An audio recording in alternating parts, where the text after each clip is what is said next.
What are you doing? It's game day. I'm packing my bag. In a tote. You're gonna carry those heavy books in a tote. I don't have a backpack right now. But you should. You should have Crescent Moon Alchemy's Ultimate Game Night Backpack. Whoa! How did you do that? It's a basic illusion spell. How did you do magic? No, forget about the magic. Look at the backpack. I don't care about the bag. How are you doing magic? Well, I care about the backpack, so buy it. Okay, you're right. It's a cool bag. Got me shopping instead of teaching me how to do magic. Hey guys, I'm here to talk to you today about our sponsor, HeroForge. Everyone knows there's something very special about creating your own miniature of a character that you have created in a TTRPG like Daggerheart. So today, we're here to look at the Daggerheart options that HeroForge has integrated for their miniatures. You can now create a Simia mini, a Fungirl mini, and a Ribbit mini. Look at his eyes, they're so big. Look at all of these really cool, unique clothing options and weapons that are available. This is also new. When I started using HeroForge, you couldn't print in color, but now they do have colorful options for your miniatures as well. If you're like, hey, maybe I'm not the greatest at painting. That's all right, HeroForge has got you covered. One of the things I like best about HeroForge minis is the dynamic poses that these miniatures can take on. Like, look at this. This looks so slick. Here's a closer look at some of the Fungirl options, which again, there are color options as well, but look at this beefy boy. He's got a mushroom beard. Look at that. And here are the Simia options.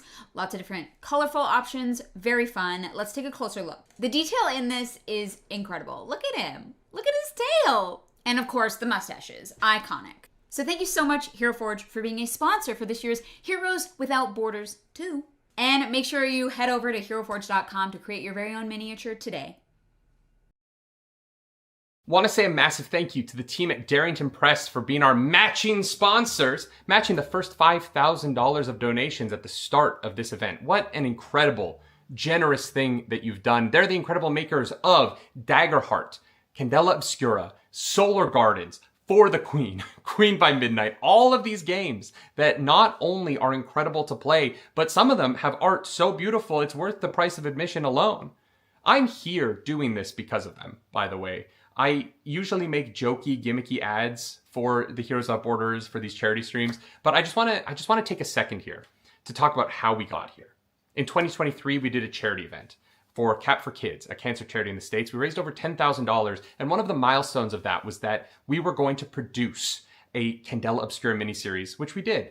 And the incredible team at Darrington Press saw it because they're so tuned into their community. And because of that, I got to be a game master for Darrington Press at Gen Con 2024. And that was when the world of the TTRPG community opened up for me. I met so many incredible people there that we were able to produce Heroes Without Borders last year. We raised over $17,000 for Doctors Without Borders and won the Crit Award for Best Charity Event 2024. And then the team at Darrington looked at that and they said, we want to produce a show about the LA wildfire relief. Our community, their community, went through something awful at the beginning of this year. And because of Heroes Without Borders, they brought us in to produce Charity Horror.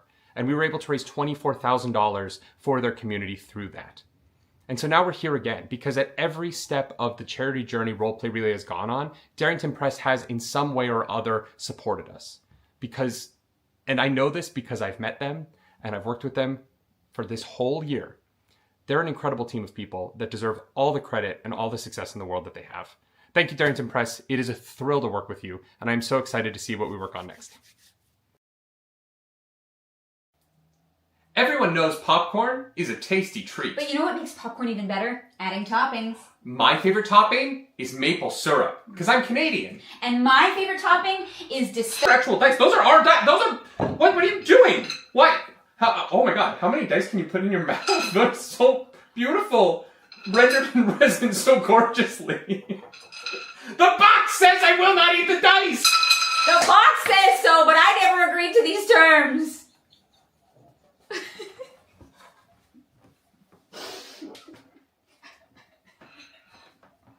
I think that's just it. I think that's just, yeah. Great. I don't think I blinked once.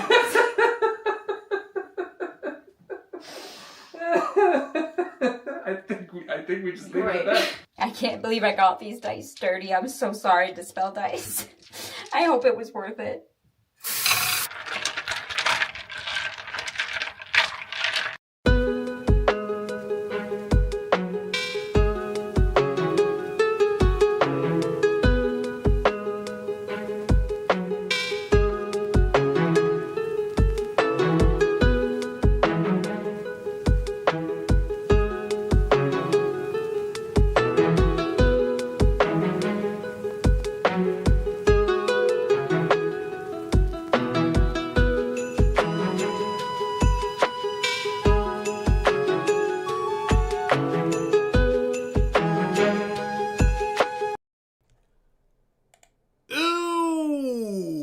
What's up, Internet? My name's Nerdy, and this is Heroes Without Borders 2. Is my camera, like, choppy like crazy? Okay, hi. Welcome to the finale. It's the final episode. I can't believe we're here. This is crazy. But things have been going really good. If you look up in the top that direction, $26,810 raised. This is the biggest charity event we've ever done. It's the biggest charity event we've ever done. It means that this year, the collaboration between us and Darrington Press, between Charity Heart and March and this, we have raised over $50,000 together. That's nuts. That's nuts. $50,000 of charity this year. Thank you so much to Darrington Press, our incredible matching sponsor for Arc 1 of this, as well as the host of one of the streams of this. Thank you so much for being a part of this year of doing good for other people, and particularly now at the end of the year as we're raising money for Doctors Without Borders. Every dollar donated to that Tiltify goes to Doctors Without Borders. They don't have borders, but they have doctors. They're going to the places in the world that need it the most. This charity drive is focused on their efforts in Gaza, the Sudan, and Ethiopia. Doctors Without Borders is doing incredible work around the world, and it is just the honor of my life to get to raise money for them. You know what I mean? I am a goofy goober, and I do dumb stuff, but I am really glad that I can be there for the work that they're doing, because it's actually important. Tonight we have a bunch of other sponsors we got to thank, though. It's our final episode. So many people to thank. We have to thank Dispel Dice. Dispel Dice. Oh, what is going on with my camera? Is it choppy as heck, guys? Is it choppy as all get out? Here, let's try and fix it. Oh, I'm gone. I'm gone. Oh no, we have no camera on Nerdy. We've got no camera on Nerdy. All right. Here we go. We're gonna try and fix this.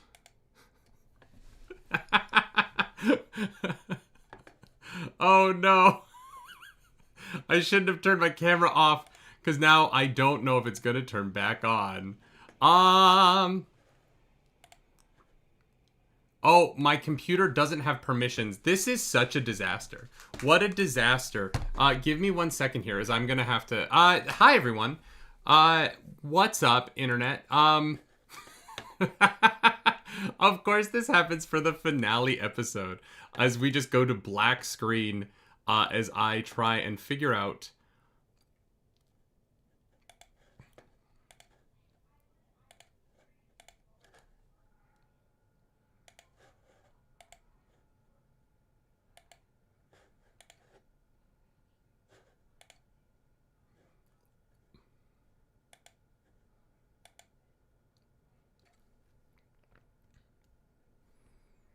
I'm so sorry, everyone. Hi, everyone. How's it going in the chat? How's it going in...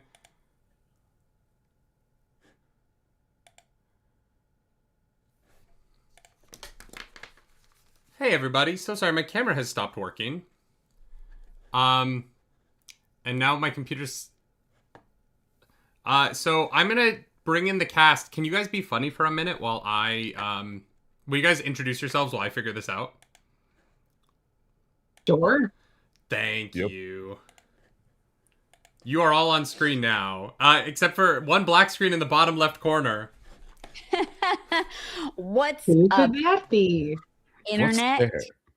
How we doing? Hello. All right. Hello, everyone. Beautiful Hello, people. chat.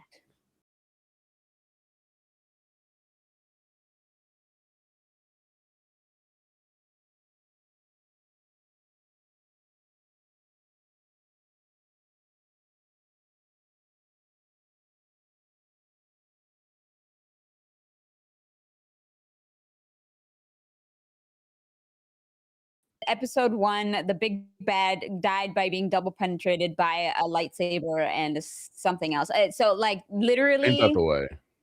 yeah, That's a yeah. Tuesday. There are no rails.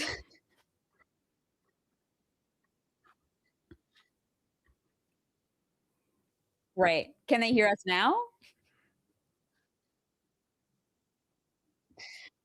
Oh God! All right. Well, then just show them the ads again. Well, Yeah. I do have a little speech that I wanted to give, that this might be a great speech time. Do it. Do the speech. All right. We're gonna run the ads again. We're gonna be right back. I'm just gonna go try and fix this. Great. Sorry about that. No.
Hi, everyone. I think it's fixed. I think it is fixed. Hi, everyone. I'm so sorry about that. I think all the problems are solved. Darrington Press. We're here for Heroes Without Borders 2. Hi. What a nightmare. But we're here for Heroes Without Borders 2. Raising money for Dogs Without Borders because they do incredible work around the world. Before we do that, though, we have to thank all of our sponsors. We have Crescent Moon Alchemy Co. and their incredible backpacks. We're going to be giving away one of those backpacks at the end of this stream, so make sure that you are donating. Everybody who donates, your tickets go in a bowl. They go in the bowl. The bowl has so many fingerprints on it because I've been touching it, pulling names for all these winners. Crescent Moon Alchemy is going to be at the end of the stream, so that's the last one. We also have Emberglow Gaming. We've done our giveaway for them already, but we have to thank Emberglow Gaming. They were doing one giveaway and a $500 matching donation. They woke up and chose violence and did a $1,000 matching donation instead. What an absolutely incredible gesture by them. We're so grateful to the people at Emberglow Gaming. I also want to say a huge thank you to one of our former players, D&D Shorts, who dropped a $1,000 matching donation on us. Unreal. Like, what an unreal thing to come in and play, give us his time, but also give us that donation. But we have 2 giveaways to do right now. That's right, we're doing 2 giveaways in this moment. The first giveaway is going to be Dispel Dice. Dispel Dice makes some of the finest clickety-clacks in the industry. I'm going to be rolling them all night. Look at these. We got some pink screens. We got the, like, ooh, this is the, like, Gen Con exclusive from this year. Dispel Dice makes great stuff. Who's winning some Dispel Dice right now? It's a great question. The answer is Goond. Goond. Gound? Goond is funnier. You have won. I can see everyone laughing in the cameras. You have won a gift card from Dispel Dice. We'll be sending you that at some point in the near future.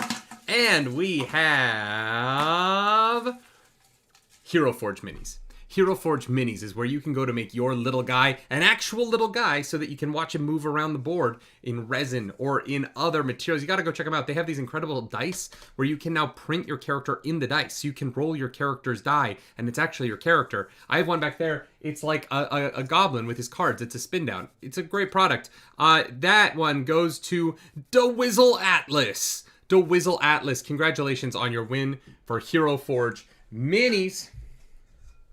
But we're here to raise money for charity. Don't forget to go to the Tiltify down below. Every single person who donates will be entered.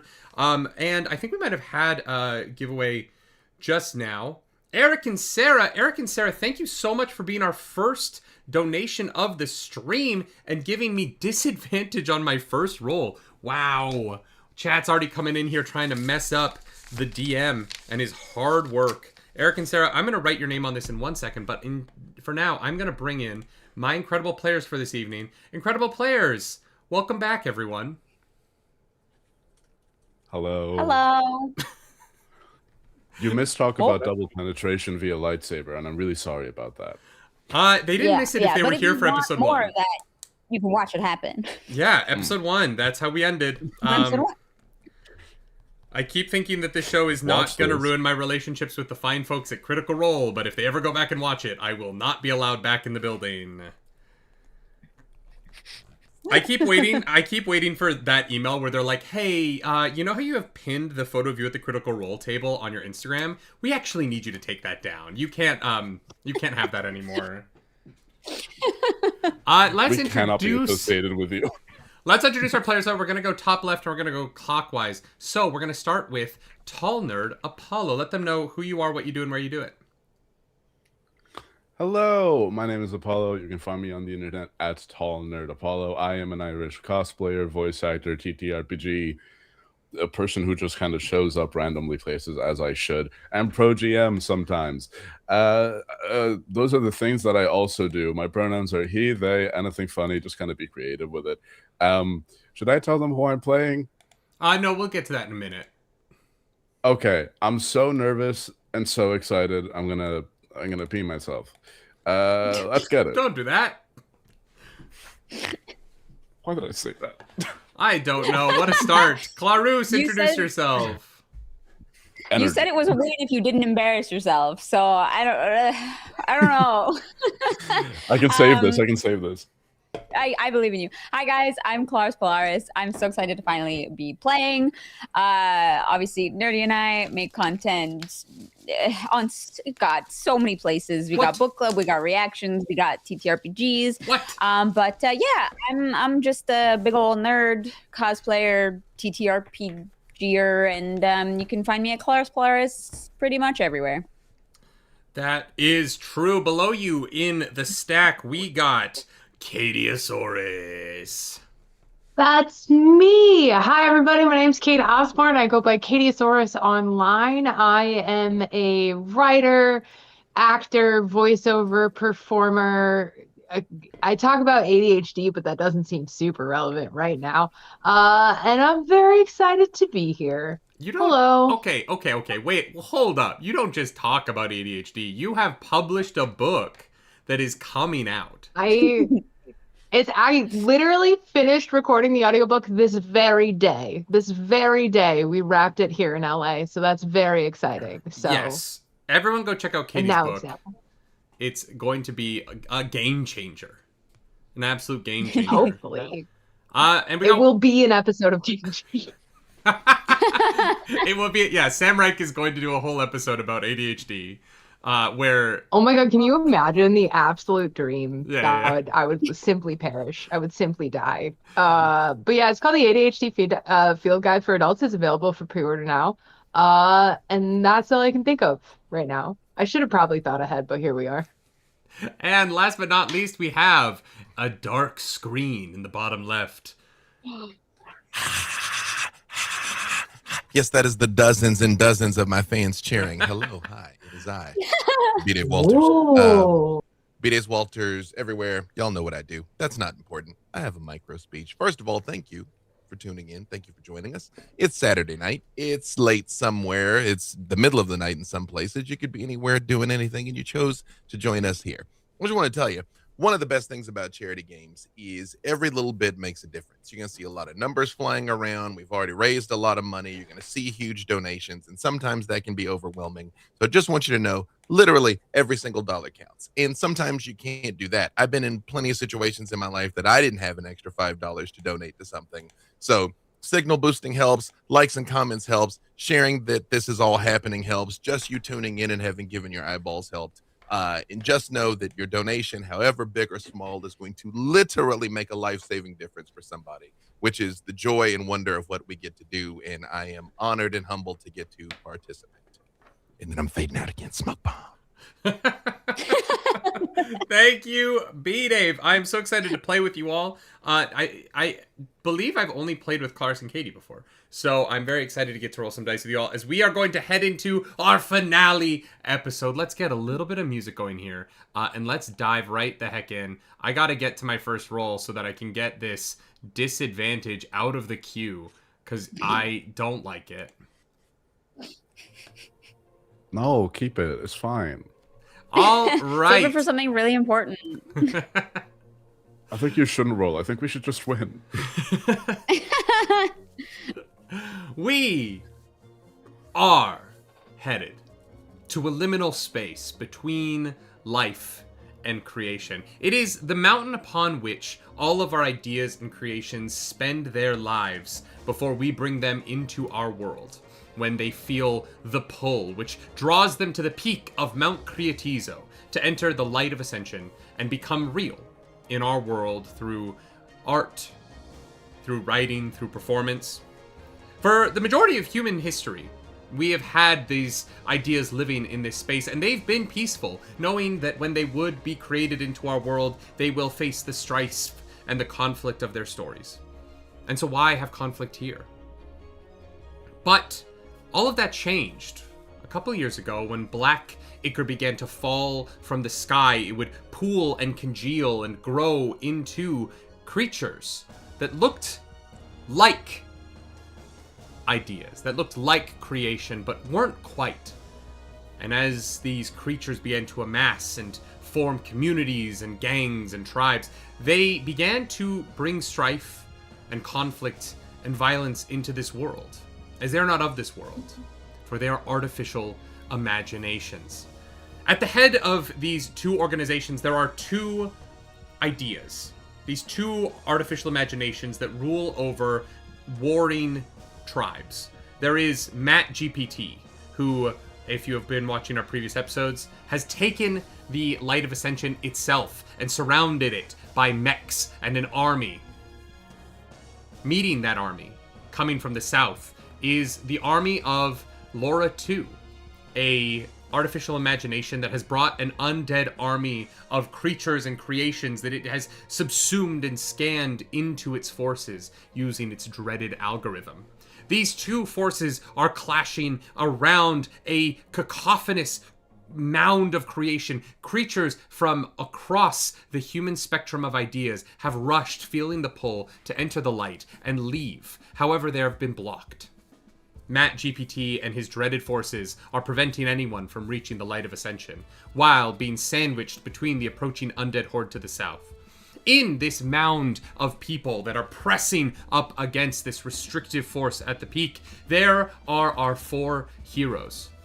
The four of you have all felt the pull. You know it is your time to be created, and you are headed towards the Light of Ascension, and you find yourselves in this cacophony of people being pushed and pulled, the smush of all of these ideas pressing forward and forward, trying to escape the war that is approaching from your rear.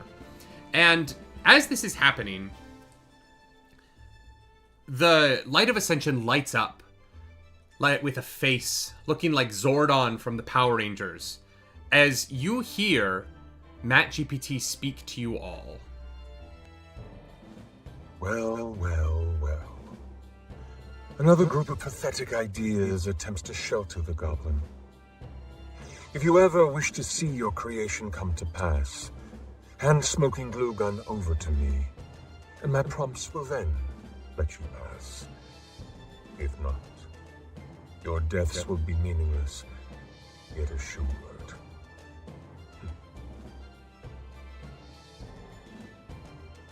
As you hear that, you hear explosions to the south of you, and the two mechs, there's 4 mechs, these giant robotic machines standing between you all, this mound of people and the light.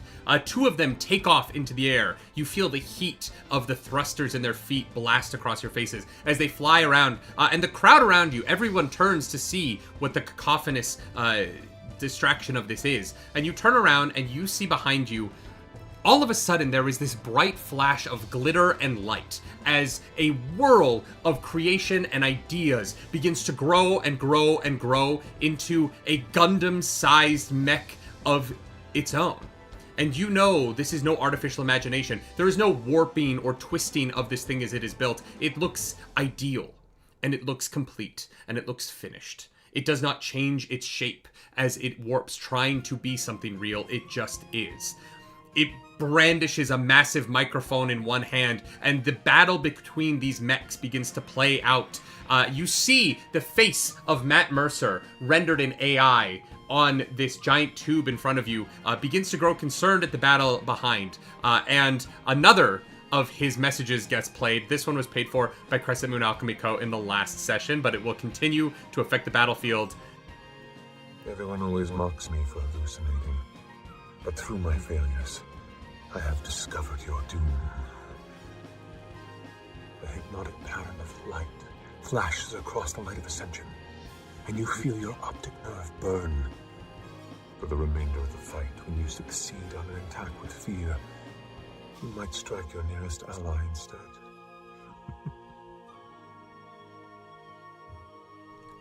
And so the battle raged behind you, the crowd of people around you not knowing what to do, until all of a sudden, rocketing out of the Gundam towards you all, a small figure, a goblin-sized creature in bright blue Iron Man armor, wielding a purple lightsaber, starts flying towards the light of Ascension. I'm just trying to recap everybody on what happened in part 1 of the battle on Wednesday. The 2 remaining mechs in front of you begin to fuse together and grow into a larger force as that goblin starts flying closer and closer and nearly makes it into the light of Ascension before this large mech figure in front of you swings a giant paw and collides with it in the air. The goblin tumbles and falls, crashing into the ground at the feet of the 4 of you.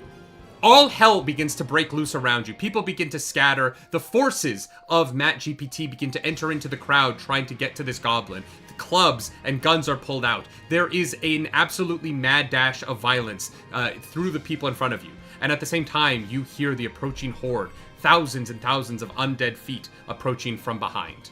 And this is where we are going to enter into this little scene as you watch the 4 of you as a small goblin pokes its head up at your feet, sits up, dazed, its giant yellow eyes filled with little unicorns spiraling in circles as he's clearly concussed, and he looks up at the 4 of you and goes, "Oh, hello, are you guys artificial or are you real?" I'm as real as an idea can be. I mean, guess. Yeah, here everybody's an idea, right? Yeah, platonic ideals, platonic world of forms and all that. Yeah, we're real. You're badly concussed. Yeah, that hurt a lot. I've never been hit by something so big. I've only been alive for 2 weeks, but that was the biggest thing I've been hit by. Okay, that's wild. That wild 2 weeks. Okay, we need to get you to safety. I would love that. So we're in a crowd. You are currently in a crowd of people that are beginning to disperse and trample each other. People are, it is a chaotic scene of people trying to escape as the 2 armies of these 2 AIs are beginning to close in on this goblin. Are the 4 of us together, or can we see each other in this I'll say space? the 4 of you guys are all... I would say you do not see me. I'm there, but you don't see me. For reasons that are going to be dramatically appropriate soon. The four of you are all within very close Void range of each speech. other, but one of you is invisible or something similar to that. Right. Okay. Yeah, I've got a. So I don't know what this means. All I know is I am the child of prophecy. No one can explain what a child of prophecy is, but I have to get to that light. And if I get to that light, things will be good. And if I don't get to that light, things will be bad. Is how I've had it explained to me. Checks out. All with right, everything there, else bud. over there. In this moment, as he's looking up at the four of you, the three of you that he can see, what do you look like? Who is he looking at?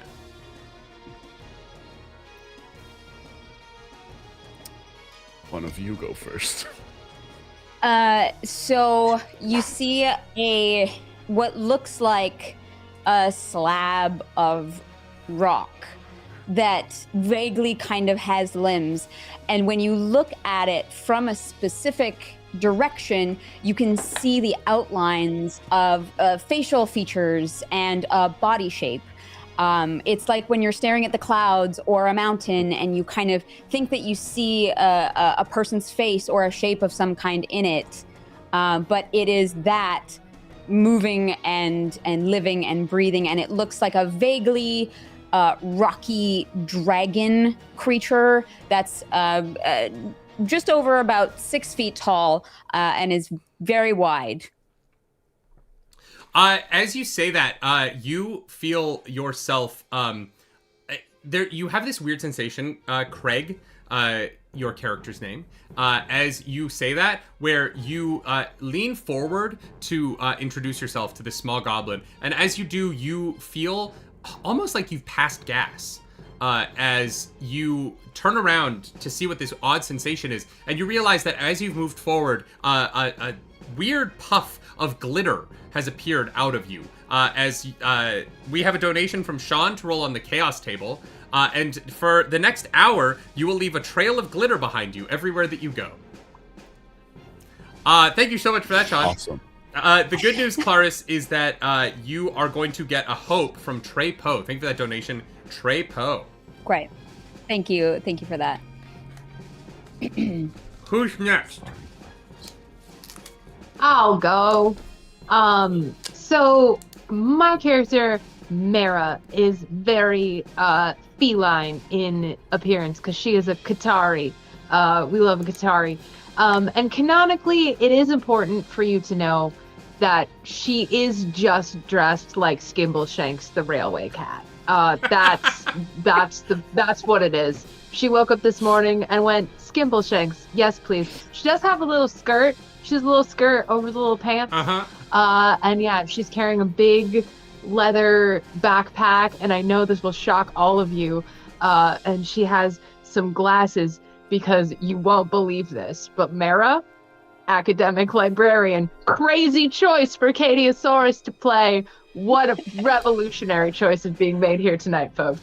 But I love an yeah, academic Mara? librarian dressed as Skimbleshanks, the railway cat, the cat of the railway line. Listen, it's a vibe. She knows what she's about. She Hey. knows what she's about. Because Jellicles can and Jellicles do. You know what I mean? Precisely. Apollo, who are you playing? So absolutely cursed. I love that. Back to the realm of choices that will shock absolutely nobody. Dara Hawthorne is this tall, furball. I only know how to play tall characters. It's a weird hang-up. Anyway, tall, well over 6 foot, furball, long bovine ears, like a very broad, strong nose, it's like silvery hair, dressed like the most pathetic little twink academic you've ever met in your life. I'm talking tweed. I'm talking Lil Vest. I'm talking bag, like a bag slung over his shoulders with far too many books that keep spilling out that are actively dragging him down. If this was an anchor, he'd be drowning, and I'm sorry, but that's just true. He has his shirt has little sewn-on patches of little mythical beings that don't exist yet, but somebody will dream them into existence. Correct. And he is the idea that you should do another master's degree in Irish mythology, even though that's so ridiculously niche and it won't help you. And it's definitely not something I'm going through right now. Anyway. Do it. Do the degree. No. Last session we had a long talk about therapy, and now this session Apollo is doing therapy through this game. As Smoking Glue Guns looks up at you all, you guys feel the press towards you from the light, the direction of the light, is starting to become oppressive, and you guys have all sort of crowded around him to protect him as he's fallen in this place. But the people bashing into you are starting to push in on you. He looks at you all and goes, So, do you think we should just like start going straight for it, or should we head back and regroup? What do you think the best way move forward from here is? Well, How first, can- first thing there, bud. It's nice to meet you, Smoking Glue Guns. Hey, yeah, that big old AI face there. That's it's talking about you. Yeah, I know. He's been after me since the moment I was born. 2 weeks ago. That's nasty. Yeah. I've been hunted every second of my life. It's really toughened me up. Yeah, that sounds bad, but it could be a goose. I'm just saying. So I think you're all right. We can get you up the mountain, right? It Right, could be friends? A goose? What is a goose? What does that have to do with anything? Yeah, like the you know Are you talking about the cobra Canadian chickens. geese? Yeah, them cobra chickens are nothing to futz with. You know what I'm saying there, bud? I hate you. Oh, I need to divorce my wife. DM, can I just, as a point of order, Yes. can I ask for one moment of clarification? Yes. Are we, so Smoking Glue Guns is the robot. Is Smoking Glue Guns named after Whitney's player character? No. Or No, how no, does no. this roll? Okay. No, Okay. the naming of the goblin, it's in an Iron Man suit, but it is a goblin. Because Jeremy Okay. Cobb rolled really well on a joke. Okay. So the name of the goblin was a donatable thing, and so while she was I playing, Smoking Glue Guns gave money to name the goblin after herself. Okay. I just didn't know if I could deal with the emotional pressure of letting my friend's player character die, but that's fine. Now that I know it's just a No. bot name, cool. I don't give a fuck. Okay, No, cool. in fact, we should do as much harm to Smoking Glue Guns as possible. No, Okay, that's as retribution. propaganda. I mean, do you mean that literally? No, not the real Smoking Glue Guns. I do mean the fictional idea. We have crossed $27,000 raised. Everyone, thank you so much for getting us over that next 1,000 milestone. Holy shit. What just happened? Who just donated? Hell yeah. Kenny!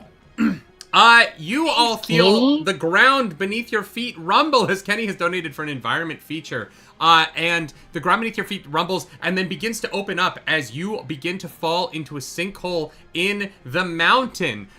You are going to all tumble down 25 feet into a cavern opening below you. I would like agility reaction rolls from everyone to see whether or not you're going to land and take damage here.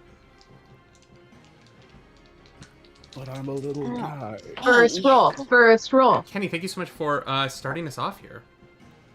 I assume that means just roll agility with whatever our bonus is. So the thing about a reaction roll is that you do not consider hope and fear in it. You just roll your duality die and then you tell me the number. And then add, obviously, your agility modifier. If you'd like to use an experience and spend a hope, you absolutely can. That'll be a 12 from Dara. That is going to fail.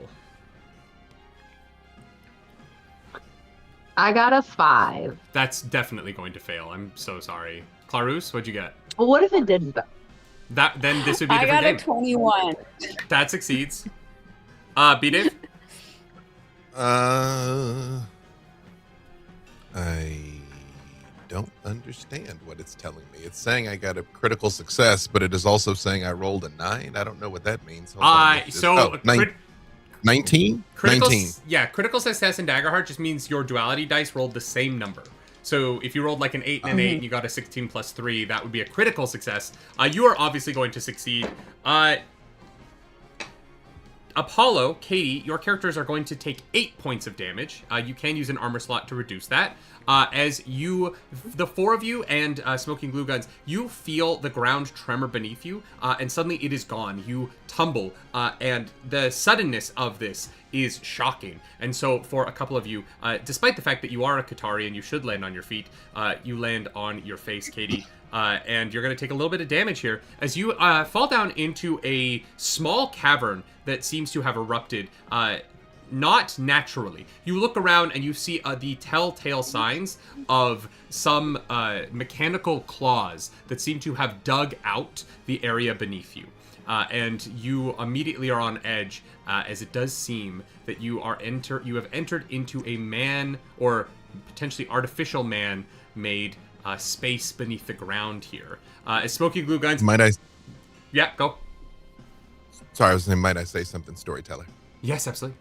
I would just say, when everybody comes tumbling down, you all fall, and you see when we hit the ground and Mara face plants, her shadow doesn't. It just stands there and watches her hit the ground and just sort of shakes its head slightly and helps her up and goes back to standing right behind her. Sick. That's amazing. Immediately, I love this. You hear in the distance, you see a tunnel down ahead of you that's heading sort of down the mountain away from the Light of Ascension. And you hear down that tunnel the sound of an engine whirring. There is a hole back up. There are people kind of looking down on you, imaginations and ideas and creations looking down, being like, hey, are you guys okay? The army's coming right behind us. Does anyone have any rope? Do you guys want to come back up here? Are you okay? Oh yeah, bud. We're all right. We're good. We're good. Okay. Oh, sorry, spoke too soon, and I help Dara. 10 out of 10. Yeah, just get up. Okay, we've got this. You good? We've got this. We're Dara? gonna help that little guy. Well, Hey, we always are all here to help a little guy, you know? Does that count enough as me rallying the party? Just saying we got this, very panicked, not believing it. I mean, look, if you say it does, then it does. You know what I mean? Them's the rules. Awesome. Everybody, please take a D8 that you can, at your leisure, roll to add the result to a action roll, reaction roll, damage roll, or to clear a number of stress equal to the result. You can do that whenever. Nice. May I perceive some more things about these mechanical claws? Like, are they attached to anything that I could perhaps commandeer and drive around? Oh, interesting. Give me a perception. Give me a instinct action roll here as you're going to investigate the claw marks. The people above, you guys said you're fine, so the imaginations and ideas above have begun to continue on past, and occasionally someone will look down in the hole, but people seem mostly trying to find safety up above. Cool. I got a 25 with hope. Oh, damn. Jesus. Okay. Yeah, you succeed as good as I think you can. You have seen a variety of machines be wielded by the artificial imaginations in your time, and you have seen that this is a type of machine that you know has been used to attack the mines around certain population centers by the artificial imagination. So you are actually already aware of what kind of a machine this is. It is sort of a little hand... it sort of looks like a Sea-Doo with a mine... an excavator on the front of it with a plexiglass shield that goes up over the person driving so that as the rocks and stuff are pushed off. So it is something where you could detach the excavator and you could then have a thing that you drive around. I would like to do that, please. In order to do that, you're going to have to chase one. You're going to have to chase the one that made this tunnel and go back down the tunnel in the direction that it's headed away from the Light of Ascension. If you guys want to do that, you absolutely can. Okay. Well, no, that's okay. I'll keep that in my back pocket, right. maybe for later. Storyteller. Yes. So am I hearing that, at the risk of being meta, because it was a donation, am I hearing that this cave-in is taking us away from the thing we're trying to do? The cave-in is certainly not helping, but I've left a number of ways for you to get to the Light of Ascension in my mind. So if you would like to do that by transgressing through the tunnels underneath the ground here, there is absolutely a story path forward for you down here. There's also story paths forward if you go up. There's story paths forward if you would like to regroup somewhere else and then try and make an attack later on. It's really just leaving it open to what kind of story you would like to tell tonight. Roughly how deep is this hole? You fell 25 feet. I just get really close to Mara and I just say, Mara, would you like to go back up? I think we should do everything we can to help this smoking glue guns guy. So, sure. Let's want to do uppies. Then, storyteller, I'd like to activate my shadow stepper ability and just appear in a shadow up there and just drop a rope because I have one. Yeah, absolutely. I'll let you do that. You shadow step up, and you have to wait until you see kind of a larger idea pass over the lip of the hole to know there's a shadow right at the top there. But you do see this like very kindly looking troll woman.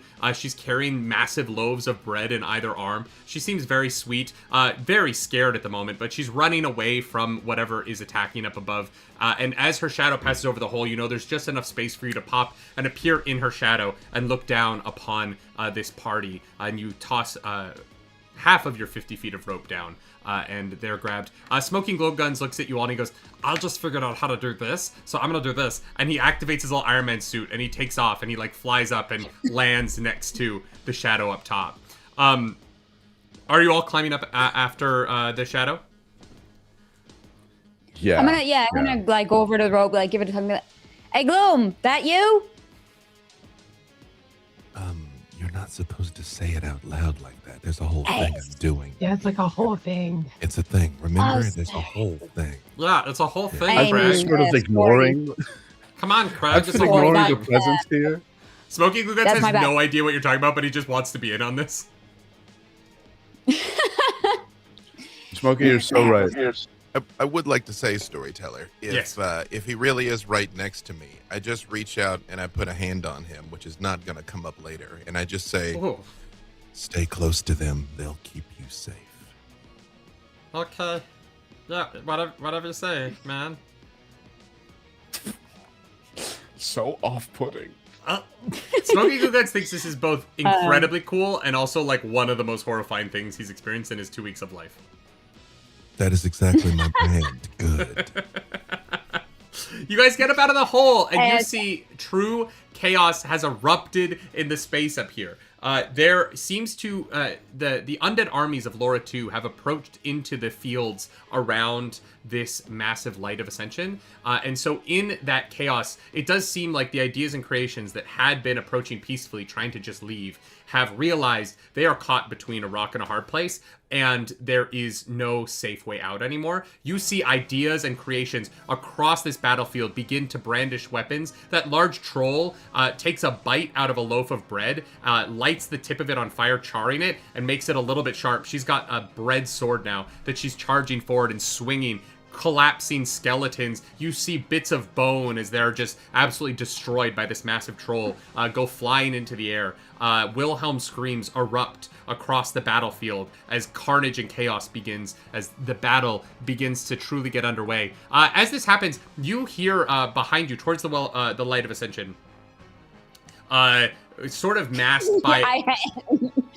You almost slipped there. I almost slipped it. I know, I fucked that up when I named it that. Wrong franchise. A helmeted sort of crackle comes on as you see a soldier behind you running up with a gun and says, "You there! Stop! Give us the goblin!" And he's going to take a knee and he's going to aim down the sights of this rifle at the four of you. Whoa there. We don't carry guns in this country. Sir, I'm gonna have to ask you to put that away there. As a response, you ask him to put his gun away, so he's going to take a shot at you. Does a 9 hit you? Awesome. Yes. Oh, it does? A 9? Aren't you a guardian? I would like to respond to that when appropriate. Absolutely. Right now is a great time. I would like to move in and sneak attack the shit out of this dude. Great. This Yeah. crack of a rifle goes off. Claris, you are going to take 10 points of damage, which you can reduce with an armor slot. And B-Dave, you sneak in and get this attack off while they're shooting. So they have no idea you're there. So tell me what your attack is and then roll for it. Well, let's see. First, we're going to do a roll. Is a 12 enough to hit him? A 12 does not hit, unfortunately. What can I do to make it hit? If you have any... I'm not going the to fail rally at my die. very first thing. Can I spend a hope? Yeah, if you have an experience, you can spend a hope to add your experience. If you have an experience that you feel is relevant to this. If not, then... yes, Apollo. I do have experience. Oh, sorry. Go ahead. Sorry. Do attack rolls count as action rolls? Because if so, They do, you yes. have that D8. You have that D8. That Oh, you can add the you D8 can from Apollo, yeah. Yeah. Let me go ahead and do that early. All right. Oh, okay. Does a dirty 20 hit the guy? A dirty 20 does hit the guy. Alrighty, then that is going to be got this. a number of damage. That is going to be that plus. It showed up in red. I don't know, or is that just because it's damage that it shows up in red? I am not. I'm sure. doing all this in demi-plane. I am not super familiar with the VTT side of this, so I just tell me what the number is. Between my damage roll and my sneak attack, 24 points of damage. Ooh, that is going to do a major wound to this soldier, as he is going to take it hard. How are you striking him? Is he still alive? Yes, he is. Is there anything I can do to make him not be still alive? Not at the moment. I don't think so. No. Okay. All right. Then I will say when he says halt and shoots her, right behind him, you see what still looks like Mara's shadow appears and stabs him in the neck. And when the blood spurts out, you see a faint outline stand behind him, say, "Next time, use your words, friend." And then I'm going to move away from him. Great. Because I don't fight fair. This shadow the way appears, stabbing into the neck, and then is gone. This soldier does not, because of the attack on the neck, isn't able to turn its neck in time to see what happened. So it just took this wound and just heard this weird voice, turns, there's nothing there. He is just suddenly bleeding on himself as he's kind of shaking, trying to, steady the his sword here. But that was with hope, so it is still y'all's spotlight. I will say, as you make your next moves, you see that there are 3 soldiers that have these sort of stun batons that are crackling with electrical energy, approaching at a run behind the soldier that just took that shot. What would you like to do?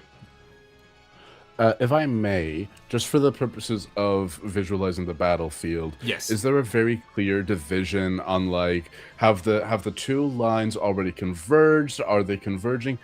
The reason I'm asking is there's a very fun spell called Wall of Flame, and if I would love to just put up a curtain and say no, thank you. The undead behind you have not quite gotten that close, but if you wanted to hold them off, you could absolutely put a wall of flame either behind you to block them, or you could put a wall of flame in to damage the soldiers that are currently running towards you. All right, I think I'm gonna look at Mara, who seems to be the most decisive in a way that doesn't scare me right now, and I'm gonna look at Mara and I'm just gonna say, do you want me to try block off the ones behind, or right in front of them? We need to get moving. Keep our backs safe. I'll work on the front. Okay, okay. I need to make a spellcast roll, and if I can, I will create a temporary wall of magical flame between 2 points within far range. I'm just gonna say, wherever arbitrarily it is best to block the onslaught of undead coming up our way. Okay, that's a 7 and not a 1. That's good. 7, 12.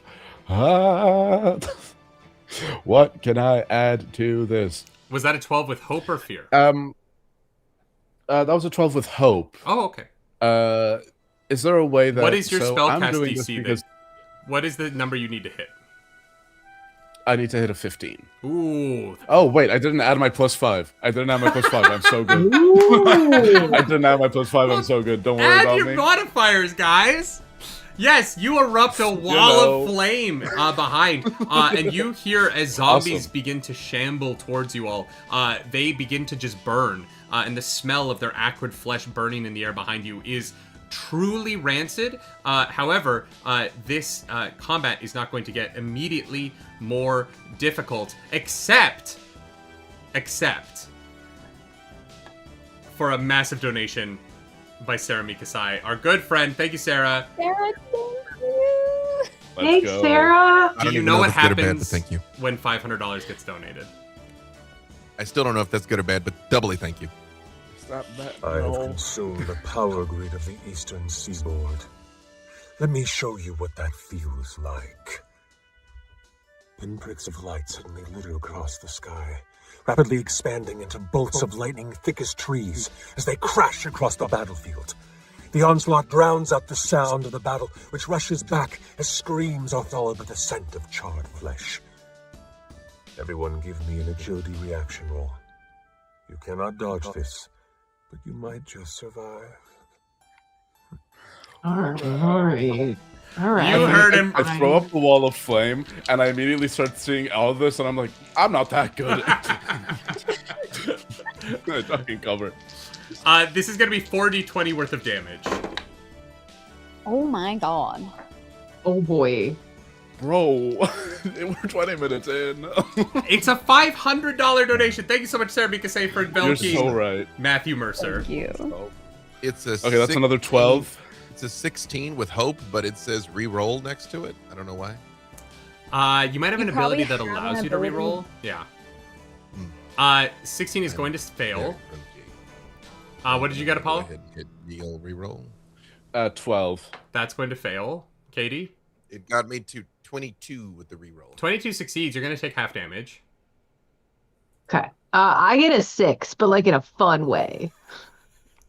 You're going to get struck by lightning in a fun way. Absolutely. Claris, what did you roll? I rolled a 20. That is going to succeed. Claris and B-Dave, you are going to take... sorry. Katie and Apollo, you're going to take 52 points of damage. Claris and B-Dave, you're going to take 26. This is direct damage, so you cannot use an armor slot to take this down. Does my evasion affect this in any way? This does not. This is purely the roll against Matthew Mercer's lightning bolts. If I get killed by Matt Mercer immediately, it'll be an honor, That'd be but so I will be embarrassing. upset. Worth it though. A very angry tweet will be going his way. Wow. That Storyteller. was spicy. Oh. What? Oh, I thought I froze, but then I didn't. Sorry. I have a question about how imagination works in this realm. Oh, absolutely. So right now we have 3 soldiers who are bearing down on us holding weapons. Yes. If we were to imagine very hard that they were holding like candy canes or something, would that change them in this realm? You would need... So we have created a system, mostly because Jeremy Cobb rolled insanely well, where if you happen to have the water of creation, you can imagine things into existence. However, the artificial imagination, they are made of the black ichor of AI, so you can't affect them because they're warped in a way where like you can't quite... What they are is poisonous to you. You can't touch it with imagination. Okay, cool. Yeah. Cool. But as you are imagining the idea that you're in a lot of danger, Pierre H has donated to give you all a health or stamina potion. So you get to choose whether you get a minor health or stamina potion. Add that to your character. Thank you. A nice little way of trying to heal after Matthew Mercer fucked with you all. All right. Then I'm going to pass the spotlight back to you guys. What would you like to happen next? Because Apollo did roll with hope. Yeah, just for housekeeping purposes, if any of the undead go through that wall, they will be taking some damage, but if it's not really relevant, just let me know if you want me to roll that up. I'm just they're just getting obliterated. I'm nothing surviving as it's passing through. You hear Awesome. as these zombies are just kind of they were minions that were just going to kind of be a pain in your ass, and now they won't be a pain in your ass, and so you're just dealing with these 4 soldiers. Katie, Claris, neither of you have gone yet. What would you like to do? Oh, Claris, Also- do you have anything? We're at $28,400 raised, y'all. I know. Amazing. Crazy. Holy shit, this is cool. No borders. No borders. Yeah, y'all just are doctors. Incredible. All right, but I fucking warned ya. Jesus fucking Christ. And I'm Whoa. when the guy shoots me with the gun, it hits me, but I just continue to walk forward as if nothing happened, and then I get like a little scratch from the lightning bolt, and I go like this, and I walk over, and I'm just gonna take my battle axe, and I'm going to try and smash this guy into the ground. Absolutely. Give me an attack roll. Okay.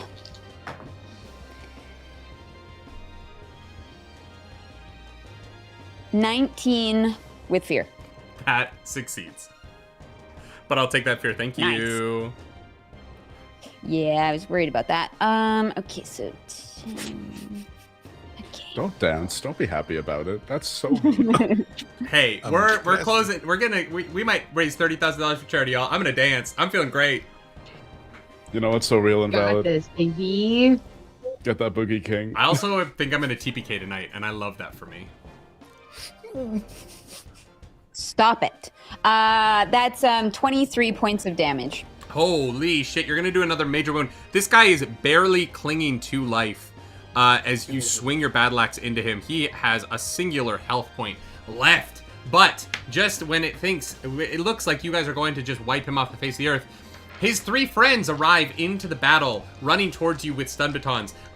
2 of them are going to run straight at you, Claris, and the 3rd is going to run in between you and your friends, trying to block the other 2 of you from killing their lieutenant. So, Claris, you're going to take 2 stun baton attacks here.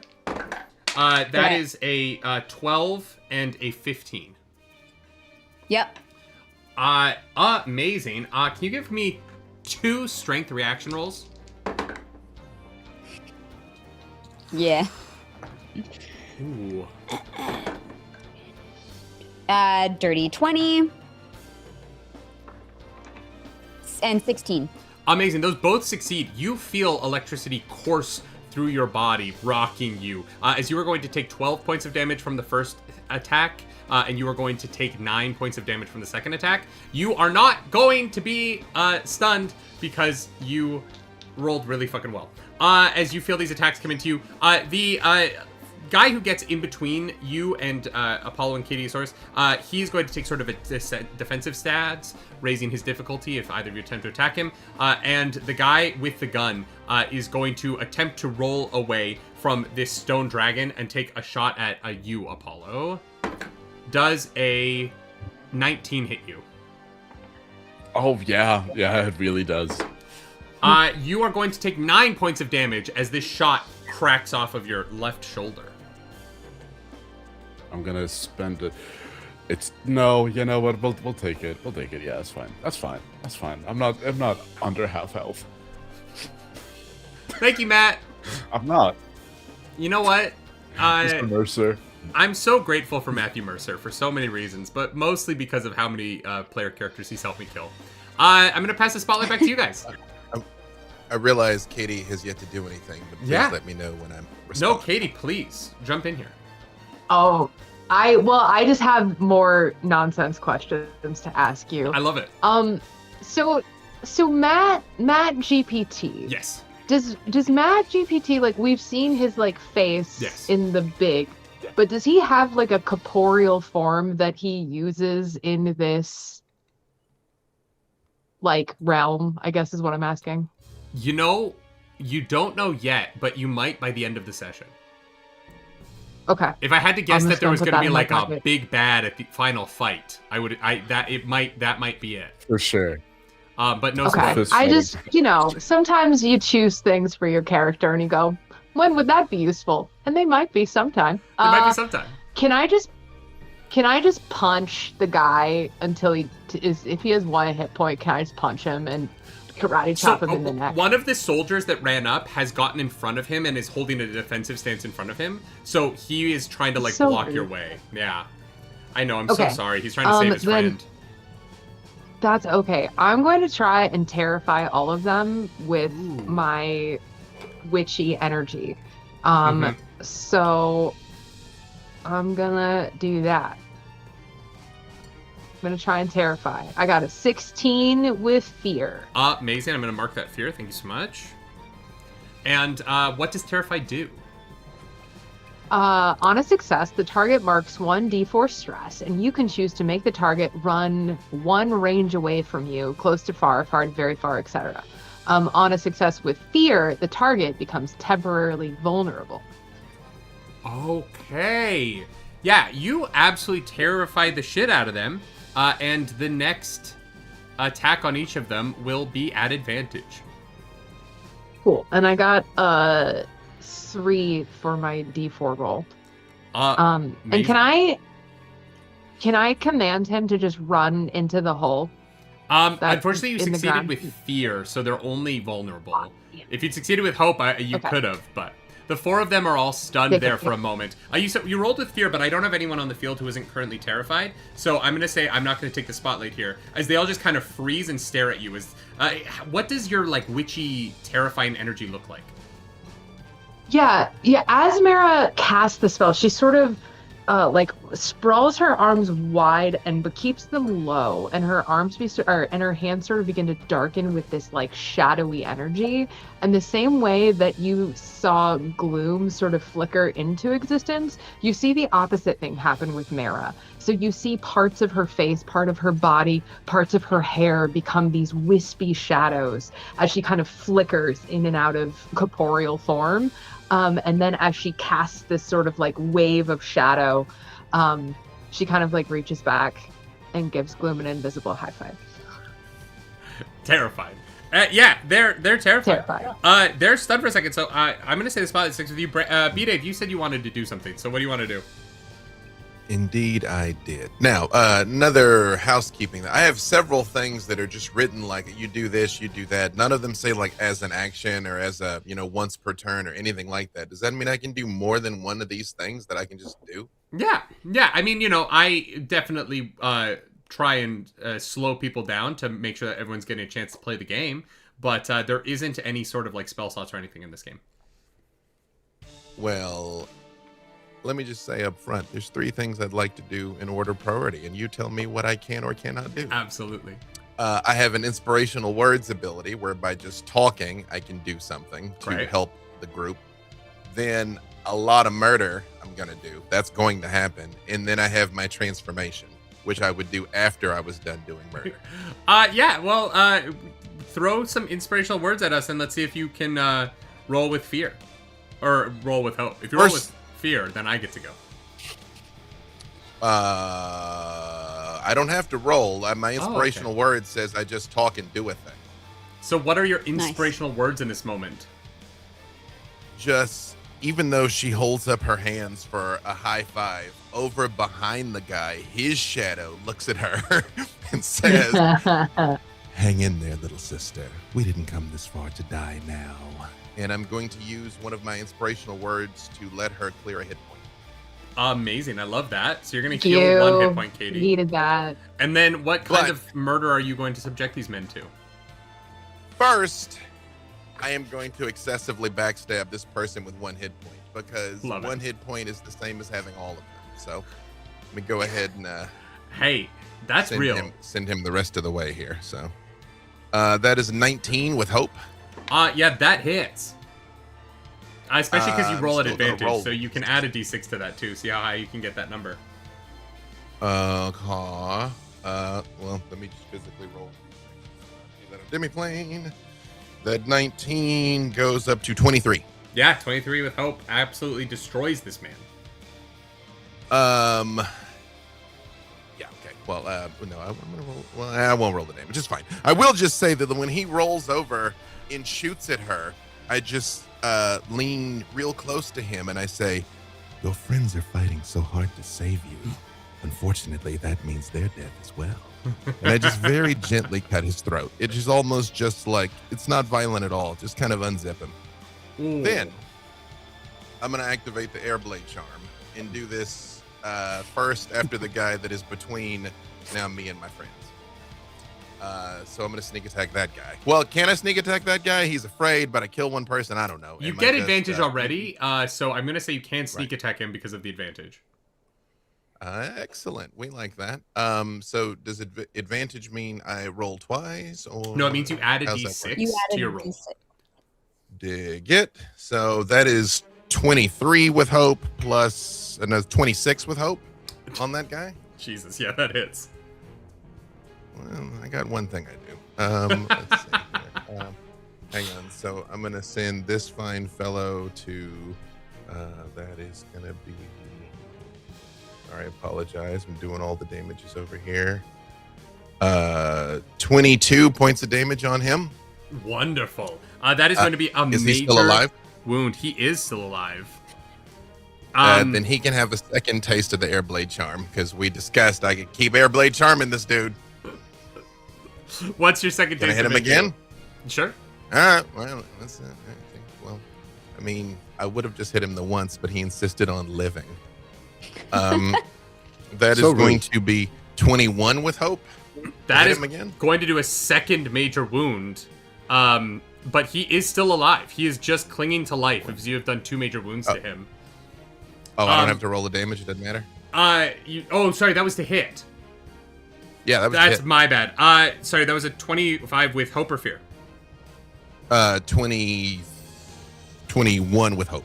Oh, 21. amazing. Great. Yep. Yeah. That still hits. In 32 points of damage. And that is a severe wound. So you manage to excise him from life as you cross his severe threshold, and you absolutely murdered 2 of these men on this turn. Incredible. I'm going to keep that third charge of the Airblade Charm and just hide again. Great. I love it. Oh yeah. Like, gag, gag, gag, gag, gag. Amazing. So did you see that we had? Sorry. No, go. Did you see that we had a moment where there's like a little momentary stasis? A momentary stasis of what? I'm just like- permanent friend. Well, yeah. As in, like, people are 2, 1. There's at least a couple dead bodies out here. Yeah, half the do soldiers we you're have a currently moment- engaged with are dead. And the Yeah. other 2 are terrified. Okay, if they're terrified and the other half are dead, I'm just gonna look at the group and the shadow, and I'm just gonna say, where do we want to go? Do we want to? I can try teleport us somewhere if we want to get out of here right now. Do we need where do we need to end up? To the light, That right? light over there. The light, the light. As you look up at the light and you see that massive mech that had previously smashed smoking glue guns out of the air has transformed into a barricade that seems to have wrapped around the light itself. And there is a weird opalescent, oily sheen that seems to have shot up around the light in all directions. At the base of the light, there are 4 of this like barricade that seems to have Transformers mechanized itself into place. There are 4 doors, north, south, east, and west, around the light, where it looks like the soldiers of Matt GPT are entering and leaving. So there does seem to be a way into this fortress that has sort of mechanically built itself around the light, but it doesn't look currently like you can just get right into the light itself. Okay, do we want to get close to the fortress? And I'm just flicking through like folklore collections, and I'm looking for stories of like steeds that are quicker than the wind, as I'm looking up how to teleport us. I'm just Is gonna there? look. I'm This just gonna is say I can do maybe- that. I can try whenever we want to. Let me know. I can pop off with this whenever. Are there enough dead soldiers around that we could collect like armor enough to just walk in? I mean, it's entirely possible. Yeah, there are corpses piling up everywhere. 2 dead. How much in shadow can Gloom be? That's a great question. As in shadow as it gets, really. So we just need to kill one more person, is what I'm hearing, to each get a set of clothes. Sure, but I'm a rock.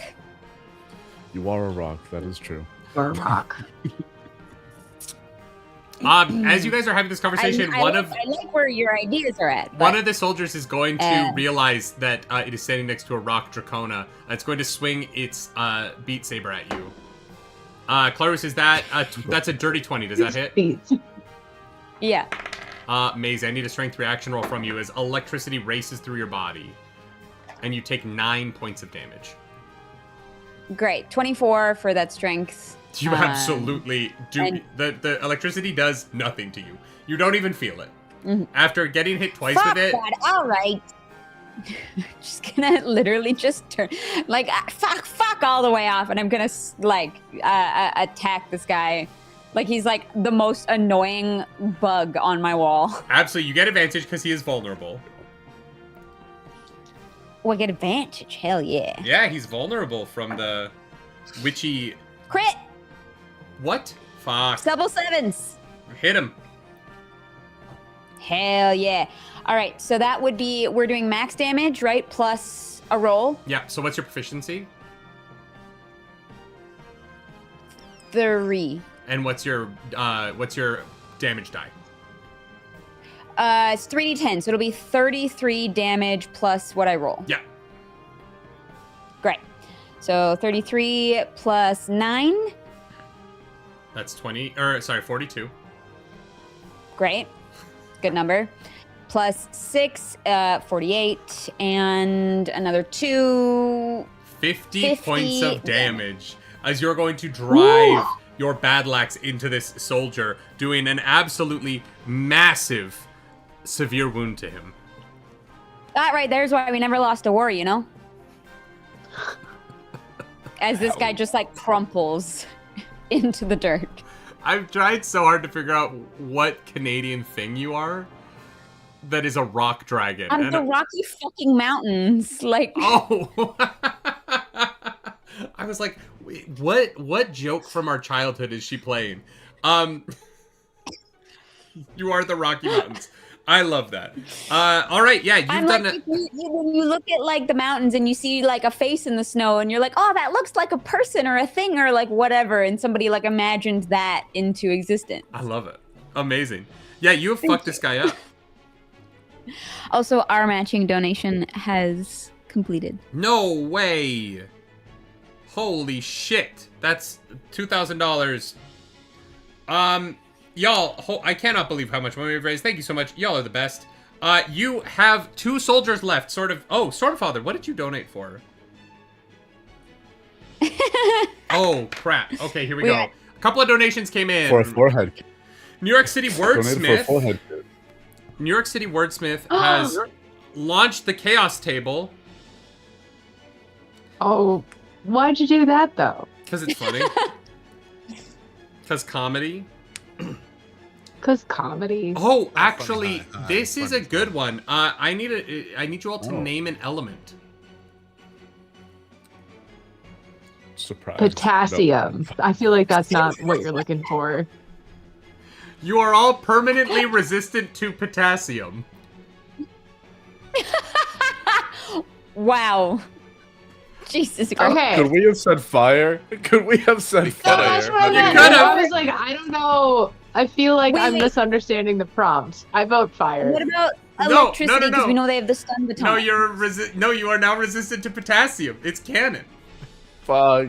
It's chaos. When you eat a banana, it doesn't digest properly anymore. Your characters can't consume bananas properly for the rest of their lives. Wow. That sounds like it's worse. That's terrible. You're gonna give me a sore tummy. What the hell? We all have hot girl stomach. You all are going to get a hope from the Stormfather. Yay. And I am going to get 3 fear. What the hell? Yeah. Thank you, Stormfather. What an incredibly generous gift to the DM. As we are, oh my god, $28,800 raised. Unbelievable. There is still 2 soldiers here. One of them is very fucked up. One of them is at full health. What would you guys like to do next? I'm not really built for combat. That being said, can I spend my time while the people that have been fucking other people up do their thing? If I can pop off with a teleport, if we can find a way to infiltrate, it specifies that I can only do it to places I've been before. The likelihood that I've been there in the state that it is now is not likely.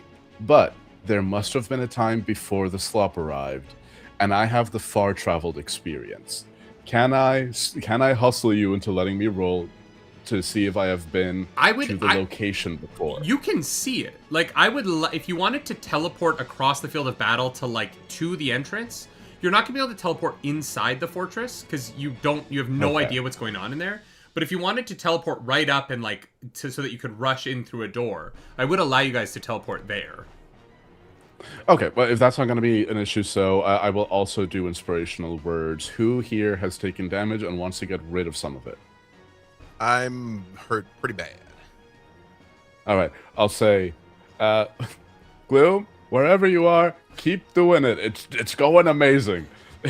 You may clear a 1 hit point slot. Excellent. I don't know where you are, but fucking keep at doing it. It's great. Great stuff. If I see him starting to teleport, assuming we've done this dance before, might I do something? Yeah, go for it. I'm gonna hold back on the teleport until we're done here. Decidedly. Yeah. Well, then can I chug my minor health potion? Yeah, go for it as well. What did you want to do, Dave? Oh my god. Well, actually, Katie, is there anything you'd like to do before I hog all the oxygen? Oh no, please do. You said one of these dudes looks hurt pretty bad? Yeah, he's been fucked up pretty good by that slap by Claris. Is he still afraid? He is not. The other one is. Well, okay, wait a second. There's 2 that are still remaining. Yeah, There's one of them is that hurt really beat bad, up, and one of them is terrified. And the one who is hurt really bad is not terrified? No, not anymore. He's recovered after getting slapped across the face. Is 18 enough to hit him? 18 is enough to hit him. Is that with hope or fear? That is with hope. Again, I don't know why some of these turn red sometimes. Maybe it is really just showing me that it's my damage. But I'm gonna put another 27 points of sneak attack on him. Yeah, you have killed a 3rd soldier. I will just say, when he's like, keep at it, Gloom, it's still going, I just appear and my knife just comes out of the back of this guy's head, out of his eyeball, and his shadow just leans forward and says, thanks, man. And just goes back to hiding. I'm so scared. Okay. You guys are alone on this field with a man who is currently shaking in his boots and is not sure what to do about it. Do you guys want to teleport out of here and leave him to his friends' corpses? Yeah. Can I are we still doing the thing of taking their clothes? That's up to you guys. We do have a giant rock.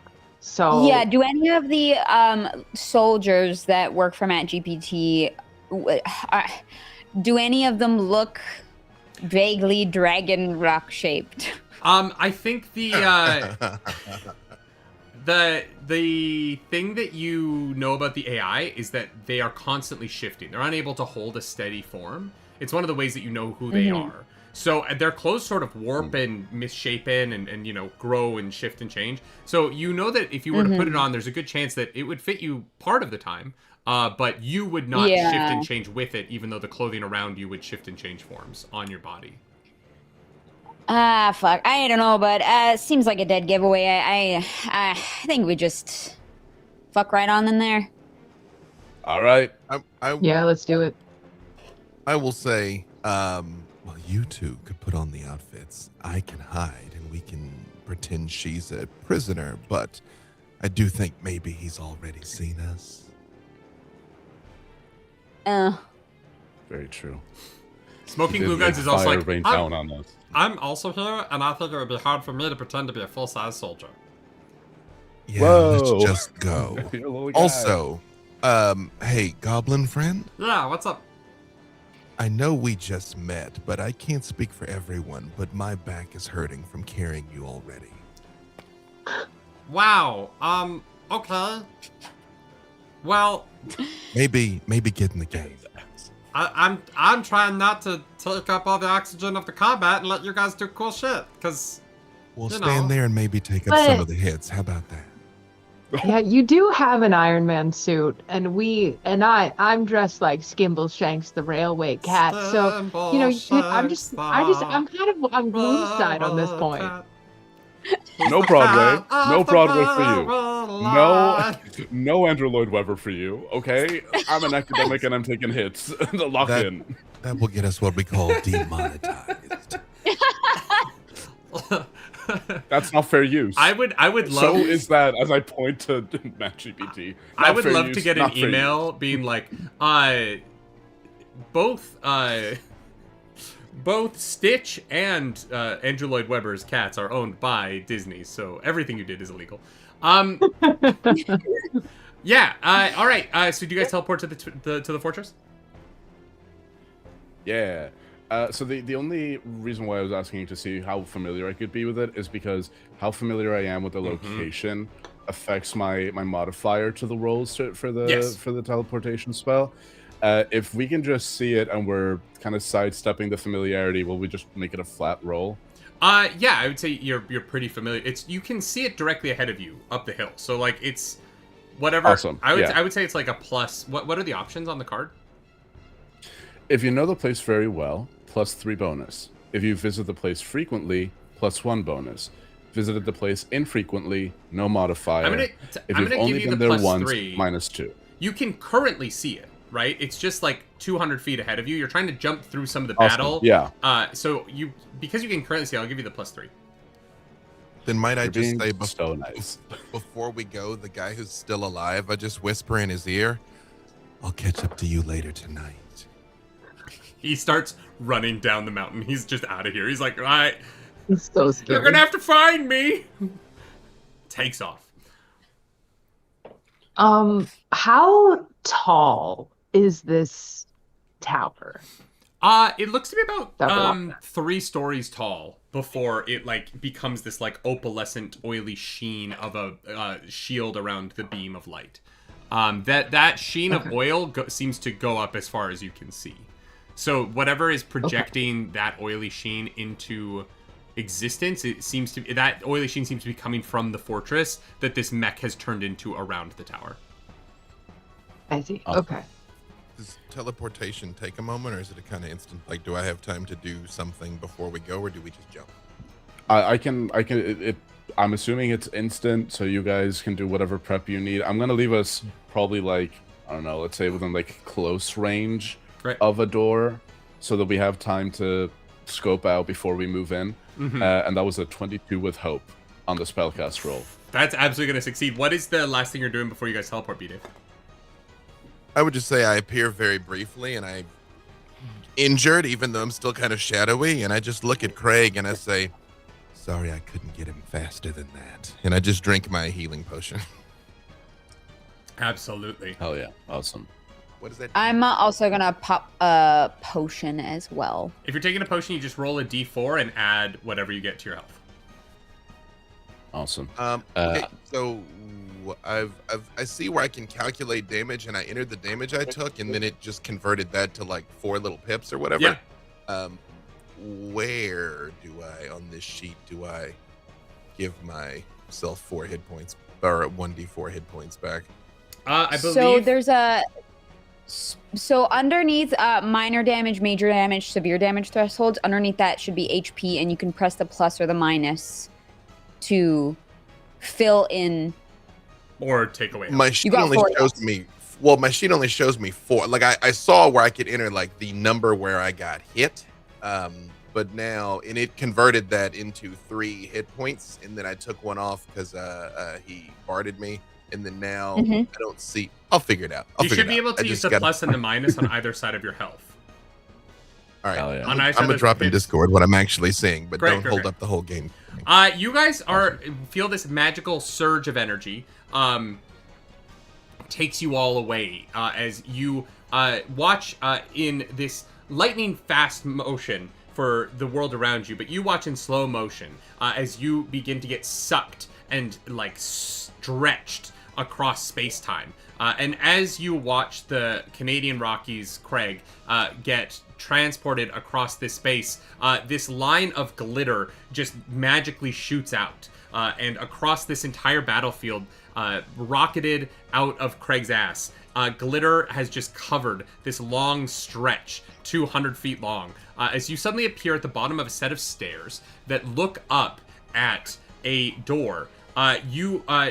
Apollo, you picked a spot right around a crevice where the banister from these stairs sort of curls down on either side, and the stairs open up.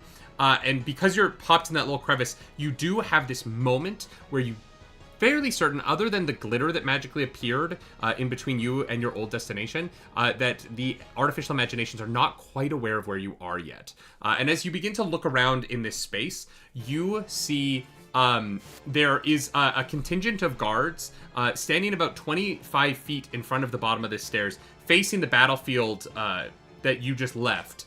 And they have sort of erected these small little barricades. They have rifles, they have like RPGs, and they're looking out across the battlefield, seeing if anything comes towards them. You have managed to get behind them. However, if they were to turn and notice you, they could make a lot of difficulty for the 5 of you. So it does look like you have an opportunity to get into this door without them seeing you now because of the stealth of your teleportation. However, as you look up the stairs and you peek your head through the banister, you see standing at the top of the stairs, leaning against the door, is a rather large troll-like figure. They have giant tusks sticking up out of a metal helmet. From their bottom jaw. The tusks curl up almost to their eyes. They have this metal helmet that is perfectly fitted over them, and they're wearing this like long red cape. As you stand there looking at them for a moment, you realize this person is not warping or changing shape. This is not an artificial imagination, but rather a real imagination, a real creation that seems to be working for the enemy. And they seem to be looking down and monitoring all of the soldiers currently holding the perimeter around this fortress.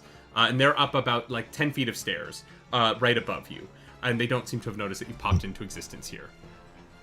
Well, friends, minus the craft herpes being spread around, I can sneak ahead if you like. Yeah. Yeah.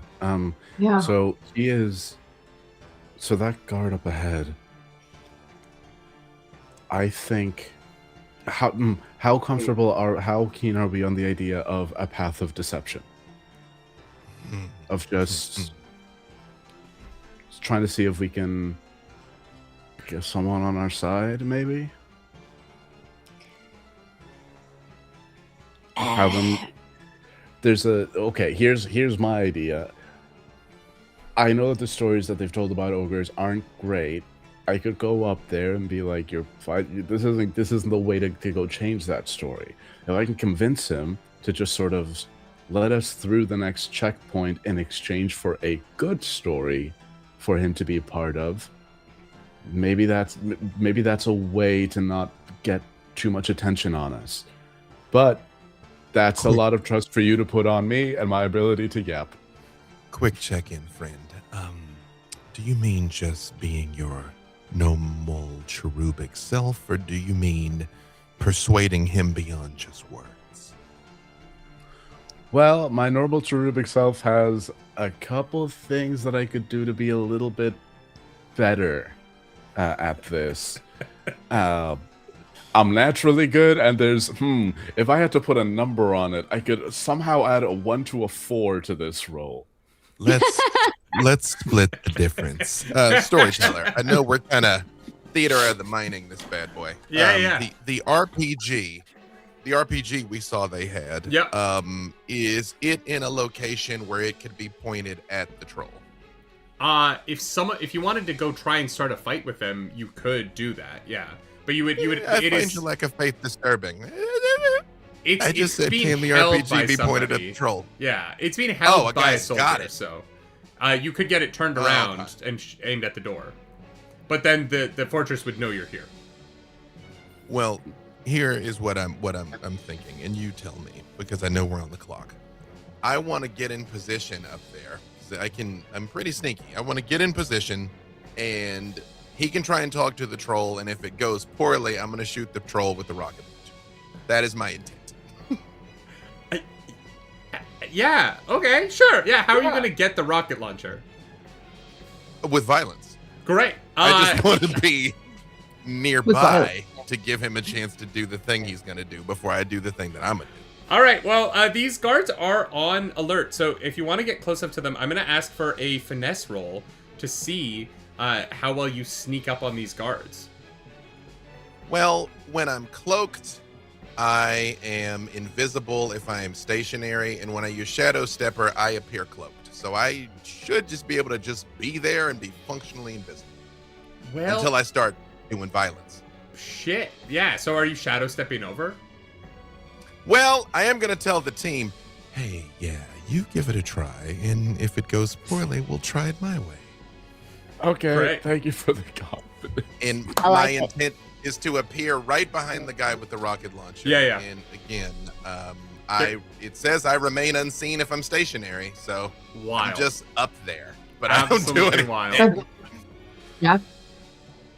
Yeah, absolutely. So you are going to appear behind him. You feel the shadows of your friend drift away. And Apollo, how would you like to approach the ogre at the top of the stairs? Okay. I'm gonna close the distance and just head down. I'm walking up, and I'm just gonna walk up to him, and I'm just going to, hands up, say, "Hello, friend. Oi, You're real. You're like us. are you real? Tell me, I'm not allowed to let you in here why not? because that's what the boss said. And you listen to the boss because you're painted as the villain? Because your No, role it's- in stories is to be a henchman? No, he pays me well. Okay. He's payment honestly is fun been and a pretty all. good employer, if I'm being completely honest. It's treated me Do pretty you well. dream of servitude to capitalism for the rest of your life? Oh, well, Eternal? the reality is, my Don't you friend, want? there's no such thing as living a truly good life in a system that doesn't allow for goodness, right? So we're all just kind of doing our best, and for me, this is the best for me, you know? And I hear you, but listen to me now. What if we could dream up a better system? What if we had the ability to dream up something equitable, something beautiful and fair and universal, where everybody is cared for and leans on each other as part of a community? This is something that hasn't been done yet, but it could be done. But it can only be done if we think for ourselves. Right, If we you say rely that. on- No, you say that, but I'm told that if the AIs get good enough and they can do everything for us, then we will be able to have equity amongst everybody else, because the AIs will just handle all the stuff we don't want to handle ourselves, right? So that's kind of the pitch. So your ideal your ideal future is you are blind and complacent to what an AI says and not to what the will of the community is. Not to what the people around you who care about you with real emotions care about. Is that the ideal future? Oh man, that's... Can you really not think of anything else? Okay, you've made a pretty good argument. That is going to be a presence roll. You saw like you've broken through a little bit here. He's having that thought. Right, so because I have the Heart of a Poet ability because of my Wordsmith subclass, so I'm going to spend a hope to add a d4 to that. Okay. I have the hope to expend. So do you deem it appropriate to use Preserver of Whimsy, I think for sure, and maybe storyteller. You can have one, but you can't have both. So you have to choose which one you want to use. I'll take. That you really are just appealing to this dude's better angel and not trying to charm him. You know, sometimes when you're new to a system, you don't make the best selections with your cards, and you say fuck it, we'll raw dog it. I'm gonna use. That is an argument that maybe could have worked on the troll. Was I not going up to Nothing. the troll? What? I thought I was talking to the troll. No. I was making a joke about raw dogging it. Oh. Hey, the day isn't over yet. All right, add your shit, roll your dice. If you roll low with fear, this could get real messy really quickly. Okay, this isn't ideal, but it's not horrible. Baseline of a 9 plus 5 from presence, we're at 14. And I'm gonna add my d4. That is a total of 18 with hope. Well... Oh, Nice. wait, 18, 19, 18, Does 19, that 21 succeed? actually. 21 actually with hope. Well, you The know storyteller what? was there. You know what they say. Every day's a day where you can choose to be better, right? Exactly, my friend. Exactly. Well, alright. I'm assuming you want to go inside for something, or else why are you talking to me? Yeah, I have some friends, and we just kind of have to move through. I'm not going to ask you to do... Look, while you live under capitalism, you kind of have to participate in it until something new comes about. I'm not going to ask you to do anything that'll make you lose your job. I'm not trying to put you out like that. Just look to that wall for a minute, count it in your head, close your eyes, it's fine. You're doing your job, you're just looking at a wall, and you have plausible deniability. Nah, I'm gonna go talk to my soldiers, make sure they're looking in the right places. You get on in there. And he's gonna tromp down the stairs past you, and he's gonna start, like... He walks up to the barricades, he's pointing out, he's like, "Hey, why aren't you looking up... Is that a varmint or something? Yeah, look at that varmint. Everybody, look at that tell me if that's a varmint. Does anyone know what a varmint is? I'm pretty sure I know what a varmint is, but I'm not 100% sure if I'm being honest. Is that what a varmint is? And you guys have As he passes, the doors I'm open? just going to slip in my number. I'm slipping in my number. I love a career-focused man. I'm also, as we head in, I'm gonna pull an ice cap out of my bag and leave it as a treat for him. It's so melted. You know. It's just like a completely... It's just... No, I don't have like body heat, so unless it's like a warm day, which we're on a mountain, I assumed it was like a little chilly. It's probably still pretty good. I love that your argument for it not melting is that you don't have body heat. Sure, all right. It is a mostly still frozen ice cap. Which, Hell yeah. if you don't live in Canada, is like an iced cappuccino, but it's not. It's just syrup and milk and ice. It's delicious. You I said love ice it. cap. I thought like I was like in the poles, like in the North Pole, like an Oh ice. no, it's like a drink from Tim Hortons. Yeah, It's Tim not a Hortons sponsor. Frappuccino, basically. It's a very Canadian thing. None of these words are in the Bible. If you're in And I Canada, will- you know what Do it is. you have coming out of- any? I'm coming out of my dramatic hiding to say the number one thing that bugged me about Timmy's is every portion is tiny. Everything at that place is kid-sized. No. Like, sure, all of this American excess is a lot, but I'm like, I'd like a large, and they gave me like a shot of coffee. I thought they were like insulting me. So if Americans, if you go to Timmy's, order 3 of everything to get what you're accustomed to. Or That's my charity PSA. here's my hot take. Order Timmy's because it's an actual portion size, and don't get an American portion size because what is going on in America, man? What is a There's a big gulp? video. what is a big? There's a video of me surrounded by Also- 10 Americans taking a sip of a Baja Blast and falling to my knees. I don't know what that was. It was evil. American portion sizes are out of control. Just as a complete point of curiosity, Craig, how many like Timbits do you have on your person right now? Fuck. Well, I got a $40 for sure. Okay, Yeah. cool. I'm just thinking about their like flammability. I feel like maybe we'll get up to something. It'll be great. I never let them up before, but fuck it. Just flaming Timbits raining hellfire from above. Why I not? like it as a concept. We'll hang on to that thought. So, to be clear, are the soldiers that he turned away the ones here that I was prepared to, Yeah. introduce myself to? Their Great, sergeant cool. is currently getting them to be distracted so that you guys can make your escape into the fortress behind you. Fantastic. Oh, yeah. I would like to steal the RPG because, as written, I only appear if I attack or I end my movement in their line of sight. So I want to pick his pocket and steal the rocket launcher.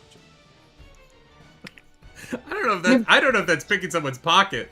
It says I have advantage on action rolls to steal items from a target. It Oh, doesn't no, say I agree what with size that. They are. I just don't think it's. I'm just saying it's not picking his pocket because it's on his shoulder. Like it isn't in a pocket.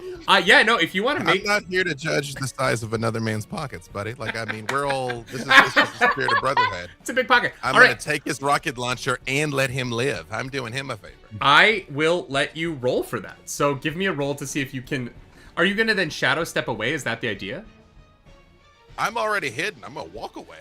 I'm gonna just take his rocket launcher and leave. I don't think the rocket And launcher will immediately be hidden though. So they'll turn and see a rocket launcher bounce being held by a shadow, right? Well, 'Cause you once know, you're- this goes how you. This you're goes how you walking, say it goes. You're not But invisible as while you're written, walking. I am. I'm hidden, and then I'm cloaked. While up to you. moving? Well, let me put it to you a different way. If they see me, I'm fucking killing all these guys, and it goes where it goes. And if they don't see me, we can get on with the story. So you tell me. I am prepared for either eventuality. Damn, not the hostage. I'm ready to go either way. No, I want to make sure that Also, I'm understanding how cloaked works properly. It's specifically my rogue class feature of cloaked.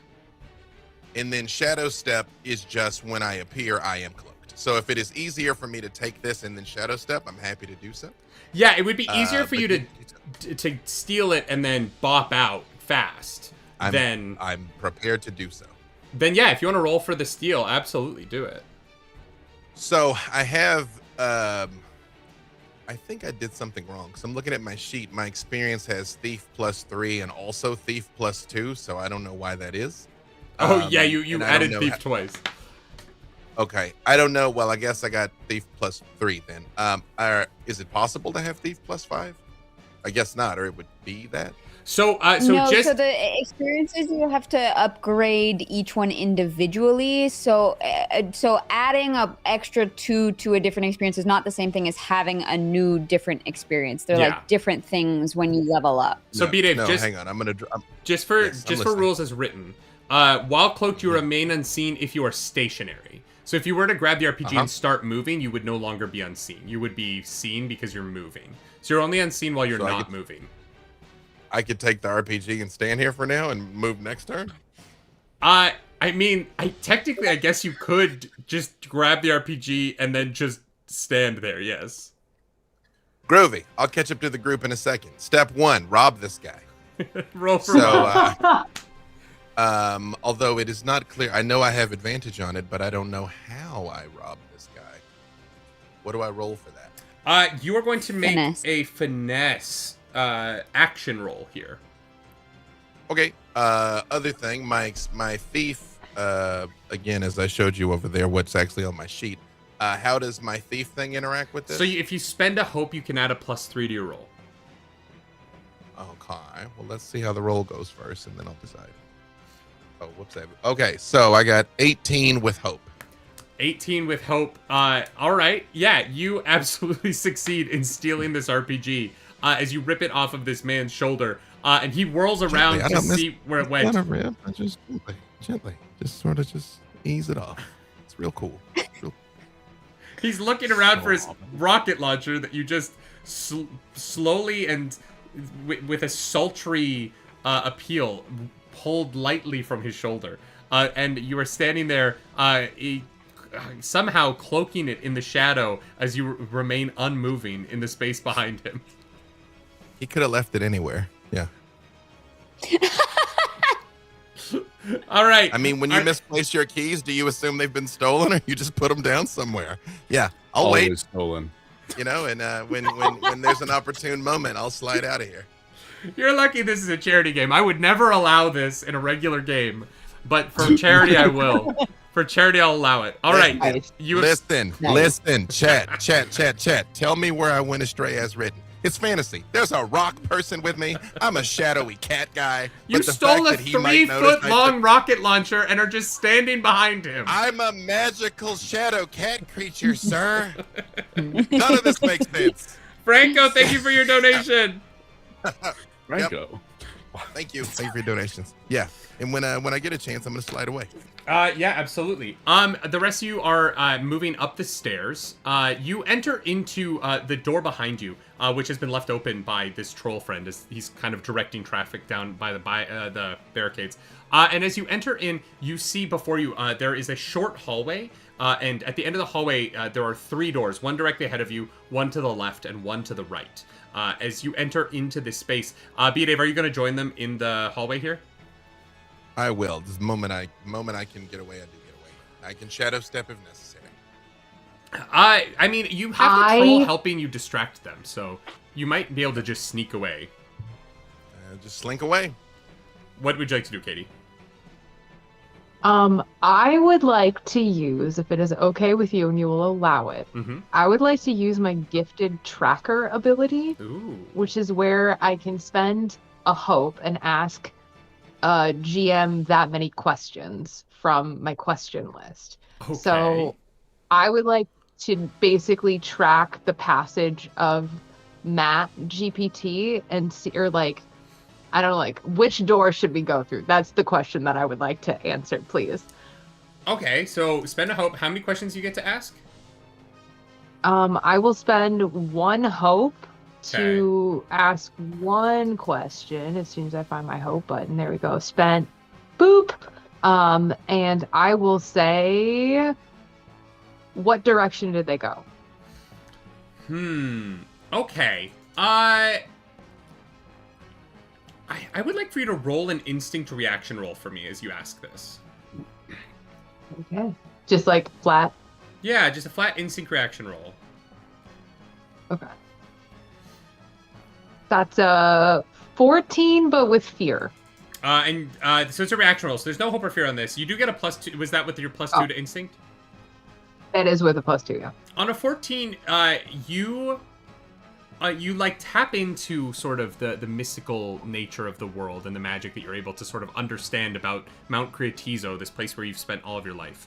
And as you do, as you sort of feel the energies crisscrossing the hallway in front of you, you tap into the largest signature, which does seem to be connected to that giant beam above you. And you feel that energy has crisscrossed this space multiple times and has sort of flitted back and forth, which is surprising considering this building has only existed since like 90 seconds ago. And yet it already seems like there has been a manic, like cacophonous motion in this space as things have been sort of moved into place. But the last thing that you feel is that the energy has gone through the door directly ahead of you. Okay. I will point to that one and say, I think the magic that I feel is pulling me most strongly towards that door. Just throwing that out there. Please lead the way. Right when she says that, I step out of her shadow holding a rocket launcher and I say, well, I've followed you this far. I hate it when you do that. It's, you love it. It's true. I step out of her shadow with a rocket launcher is such an insane sentence. Yeah. And I just sort of sling it over my shoulder and I'm like, what's that over there? And I hide again. Are you going through the door at the end of the hallway? All right. My thought, just because I'm mistrustful, I'm a mistrusting person. Can we like open the door and then run away real quick? You know what I mean? Don't just like don't just like walk on through. Yeah, I mean, if you want to like go open ahead it, if you like. You can start to like peek your head in and take a look at what's ahead of you. If Yeah. if you want me to just take a gander and then Wait. I have a thing for this. Hold on. I can Scout as well. I am Shadow. I am Death. Okay. It's been like this since we were kids, really. Every time I was like, here's a situation that lends itself directly to my skill set. You refuse to listen. No, please. Yes. Well, you go. You're right. No. I want to see what you're right, gonna do, Mara. right. No. Please. You And show us what you Mara want. just like reaches into her pocket and she pulls out a mouse. She was like, I was just gonna send Gary, but you can do it. No, I mean Gary. I'm not gonna get in the way of Gary. Hi, Gary. Come on, it's Gary. This is Gary. This is my small animal that comes with my witch. I apologize for my outburst. Yes, Gary, please. Gary! Okay, can I just send Gary under the door and Gary can report back to me? I don't know how Gary works. Can you talk to Gary? can I feed him a bit of a Timbit for good luck? Yes. He is now your best friend. He doesn't even like me anymore. I'm just gonna look into his eyes and say, Gary, you've got this. And I'm gonna see, can I give him a help action? Does that inspire him? I don't know. I'm inspired. If you would like to inspire Gary the mouse into going and looking at the big bad fight, you absolutely can. Hell yeah. Yeah. I'm trying to find where he lives on my sheet. I cannot find it either. Is he under equipment maybe? Oh, he's under my. Okay, there he goes. He's under my companion, but you have to click that on. Now I know. Correct. Okay. You guys get to the end of this. I did still have a companion. That's fine. Well, I have a companion. His name is Gary, and he does talk. You go to the end of this hallway, and as you get close to the end of the hallway, you realize the door at the end of the hallway is automatic, and it slides open. And from a few feet back in front of this door, where it has slid open on either side, you see into the central room. You actually can see the light of Ascension directly ahead of you. It is covered by that oily sheen, and there are 3 beams of oily light being shot into the light of Ascension from 3 different the platforms that from the angle out in the hallway here, you cannot quite see what is causing the that effect to occur. But you can see that whatever that oily sheen covering the light of Ascension is, it does seem to be from the some kind of statue or something off to either side of the door where you are looking from. Directly in front of you, you see hovering off of the ground, slowly circling around the light of Ascension, magically kind of fixing and tweaking things. There is a dwarf with long hair, no beard, looks exactly like Matthew Mercer. He's in gorgeous gold-plated armor and has a hammer that sort of swings loosely off his left hip and a giant gold shield on his back. And he hovers about 10 feet in the air, just sort of arcanically manipulating and building tension within this oily sheen as the protective layer around the light of Ascension is getting slightly thicker, and it is growing, slowly approaching and encompassing the room. Having said that, you also see, that's all you can see from here. But if you'd like to send Gary, and Gary can scout out some more information for you. No, I feel like that's it. I just wanted to make sure that it wasn't like 40 guards in the hallway. You know what I mean? Mm-hmm, So if we have that line of sight, I mean, that feels like a great place to point a rocket launcher. I'm just saying. Gloom. I mean, are we ready to enter aggressive negotiation? I straight up have a spell that can attempt to banish people. I'm so ready. And I just feel like it's kind of late in the day, and he is pretty big and armory to think that alone is going to get it done. For sure, no, it's not. But you know, I a little academic. I'm not saying don't try it. I'm just saying, is it like they're gone forever, or they're just gone for a little while? Something in this book of myths, they are banished from this realm, and that's where the card stops. Yeah, that's probably not going to be a thing, but who knows? Okay. You know, we could banish him your way, and if that doesn't work, we'll banish him my way. Exactly. I'm gonna stand back. even if we I'll just banish provide this fucking support for you hoser for a guys. moment, we might be able to undo this Yeah. oily sheen here while he's not fucking with it. Yeah, so I'm quick happy team to meeting. provide support for you guys, whatever you guys need. Real I have some spells that I can try and fuck shit up with. I also, this hasn't come up in our years of traveling together, can turn into a werewolf, just if we need it. Oh, Hey, great. quick What team a... meeting. I love that you're also a let's- werewolf. I thought I was Yeah. good at hiding. What have you been doing this entire time, Goblin? Oh, Don't eat that banana, it's bad for you. You can't digest it. Yes, no, everyone knows bananas are fatal. Just quick team meeting. Hi, everybody. Would you rather I use this delightfully destructive piece of equipment to target our foe, or perhaps to destroy one of these statues that seem important to his greater plan? Oh. I mean, look, you guys have That's gotten a me this fucking far. good idea. I believe in you guys, so whatever you think is the right call. Okay. What's your I- situation? Will they try kill you? Well, go on, I'm listening. Destroy him with this, or try to, or destroy one of the statues, or try to. I'm checking in with the team. See, also, Mira, you say I always go off and do things on my own. This is me being a team player.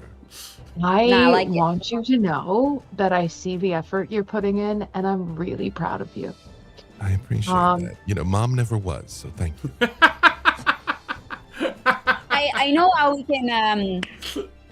can resolve this. I can flip a loony. What the fuck's You a keep, loon? talking that, you keep talking in that northern nonsense. What did those geese do to you? I mean, I see why they're so Loony, hate-filled now. No, it's a loon on the loony. The fucking geese are not on the It's loonies. this. But I can flip a loony. Just fans at home, I'm aware what Canadian currency is. Nothing makes sense up there. This is a loon. I'm In not. times past, back when we were a functioning democracy. Hang on, wait. Let me just make meaningful eye contact. Back when we were a functioning democracy, I'd be mocking them endlessly now. But Canada is leading in every statistical category, except their currency is still stupid. But besides that, It works for us. they get like freedom and liberation in the Canadian dream. Anyhow, I'm like, Mara, anything else to try before it goes where it goes?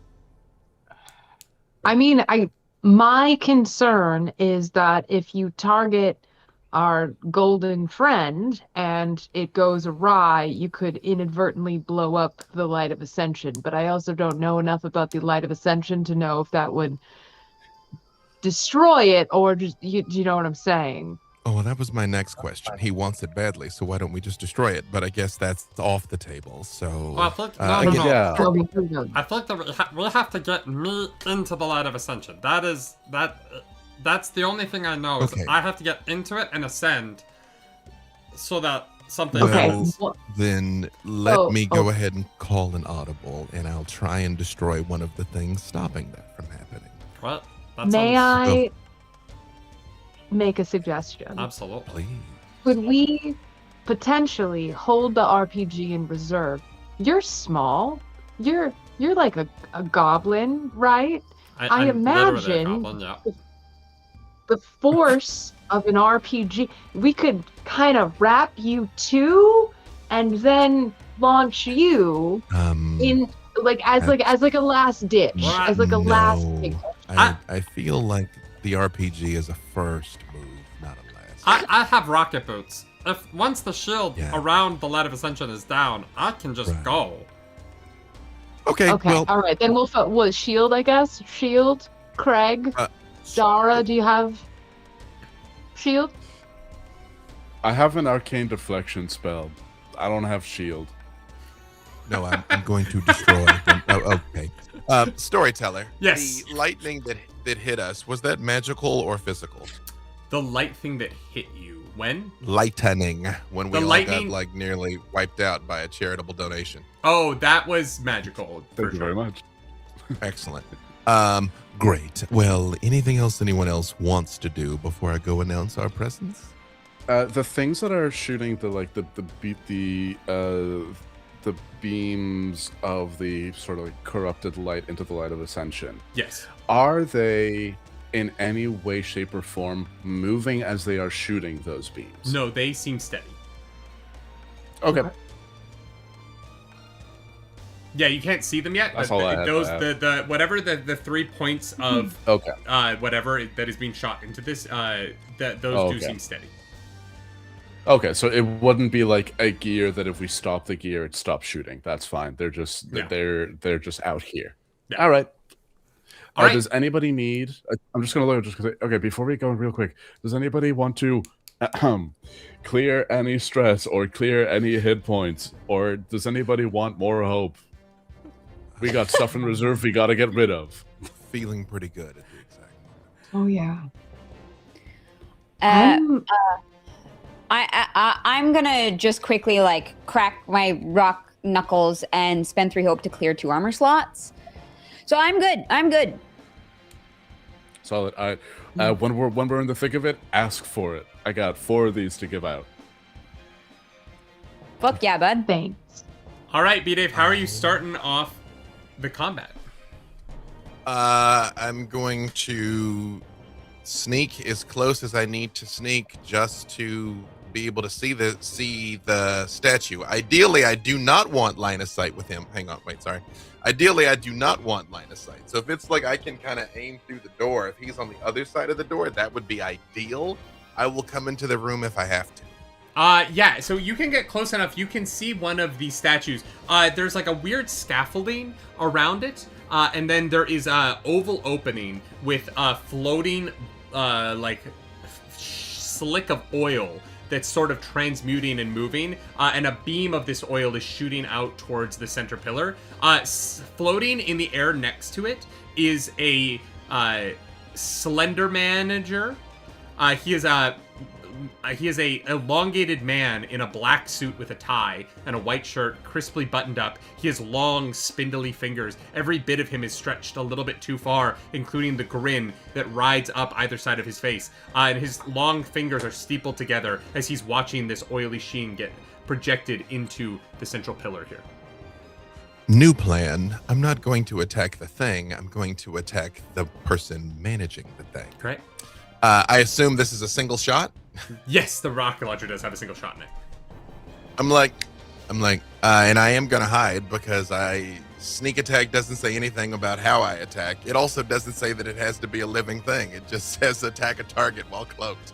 So I'm just like, last call, everyone. 3, 2, 1. And I'm gonna pull the trigger. And we're gonna go to break.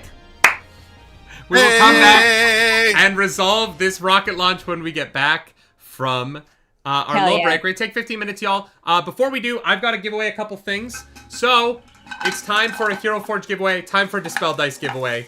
This is our last Hero Forge giveaway, everybody.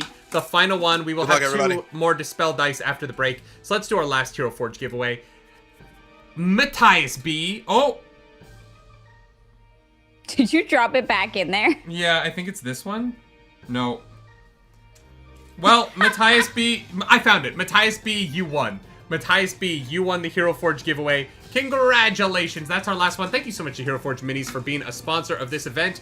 We love your product. We love what you do. And thank you so much for the support that you've given us this holiday season. Next up, we got a giveaway to Dispel Dice.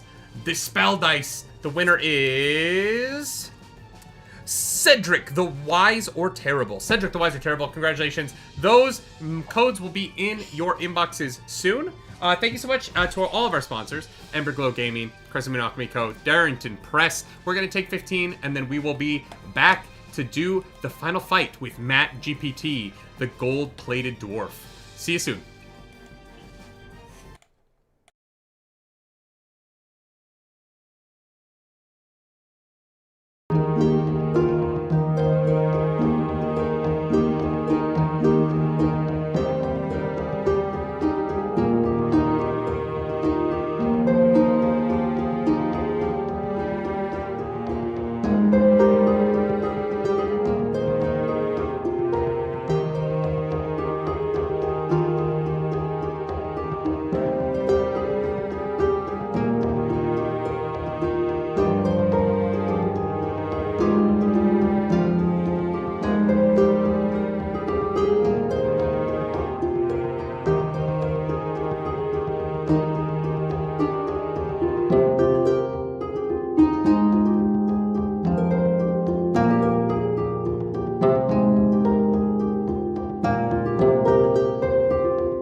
What are you doing? It's game day. I'm packing my bag. In a tote. You're gonna carry those heavy books in a tote. I don't have a backpack right now. But you should. You should have Crescent Moon Alchemy's Ultimate Game Night Backpack. Whoa! How did you do that? It's a basic illusion spell. How did you do magic? No, forget about the magic. Look at the backpack. I don't care about the bag. How are you doing magic? Well, I care about the backpack, so buy it. Okay, you're right. It's a cool bag. Got me shopping instead of teaching me how to do magic. Hey guys, I'm here to talk to you today about our sponsor, HeroForge. Everyone knows there's something very special about creating your own miniature of a character that you have created in a TTRPG like Daggerheart. So today, we're here to look at the Daggerheart options that HeroForge has integrated for their miniatures. You can now create a Simia mini, a Fungirl mini, and a Ribbit mini. Look at his eyes, they're so big. Look at all of these really cool, unique clothing options and weapons that are available. This is also new. When I started using HeroForge, you couldn't print in color, but now they do have colorful options for your miniatures as well. If you're like, hey, maybe I'm not the greatest at painting. That's all right, HeroForge has got you covered. One of the things I like best about HeroForge minis is the dynamic poses that these miniatures can take on. Like, look at this. This looks so slick. Here's a closer look at some of the Fungirl options, which again, there are color options as well, but look at this beefy boy. He's got a mushroom beard. Look at that. And here are the Simia options. Lots of different colorful options, very fun. Let's take a closer look. The detail in this is incredible. Look at him. Look at his tail. And of course, the mustaches, iconic. So thank you so much, HeroForge, for being a sponsor for this year's Heroes Without Borders 2. And make sure you head over to heroforge.com to create your very own miniature today. Want to say a massive thank you to the team at Darrington Press for being our matching sponsors, matching the first $5,000 of donations at the start of this event. What an incredible, generous thing that you've done. They're the incredible makers of Daggerheart, Candela Obscura, Solar Gardens, For the Queen, Queen by Midnight, all of these games that not only are incredible to play, but some of them have art so beautiful it's worth the price of admission alone. I'm here doing this because of them, by the way. I usually make jokey, gimmicky ads for the Heroes Without Borders for these charity streams, but I just want to take a second here to talk about how we got here. In 2023, we did a charity event for Cap for Kids, a cancer charity in the States. We raised over $10,000, and one of the milestones of that was that we were going to produce a Candela Obscura miniseries, which we did. And the incredible team at Darrington Press saw it because they're so tuned into their community. And because of that, I got to be a game master for Darrington Press at Gen Con 2024. And that was when the world of the TTRPG community opened up for me. I met so many incredible people there that we were able to produce Heroes Without Borders last year. We raised over $17,000 for Doctors Without Borders and won the Crit Award for Best Charity Event 2024. And then the team at Darrington looked at that and they said, we want to produce a show about the LA wildfire relief. Our community, their community, went through something awful at the beginning of this year. And because of Heroes Without Borders, they brought us in to produce Charity Heart. And we were able to raise $24,000 for their community through that. And so now we're here again, because at every step of the charity journey Roleplay Relay has gone on, Darrington Press has in some way or other supported us. Because, and I know this because I've met them and I've worked with them for this whole year. They're an incredible team of people that deserve all the credit and all the success in the world that they have. Thank you, Darrington Press. It is a thrill to work with you, and I'm so excited to see what we work on next. Everyone knows popcorn is a tasty treat. But you know what makes popcorn even better? Adding toppings. My favorite topping is maple syrup, because I'm Canadian. And my favorite topping is Dispel Dice. What? What? No, don't put those in your... Those are actual dice. Those are our dice. Those are... What are you doing? What? Oh my god, how many dice can you put in your mouth? They're so beautiful. Rendered in resin so gorgeously. The box says I will not eat the dice! The box says so, but I never agreed to these terms.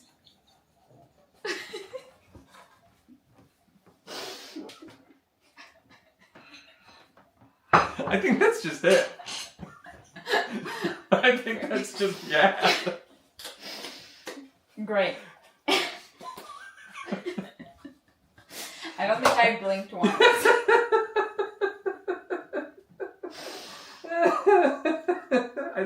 I think we just leave it at that. I can't believe I got these dice dirty. I'm so sorry, Dispel Dice.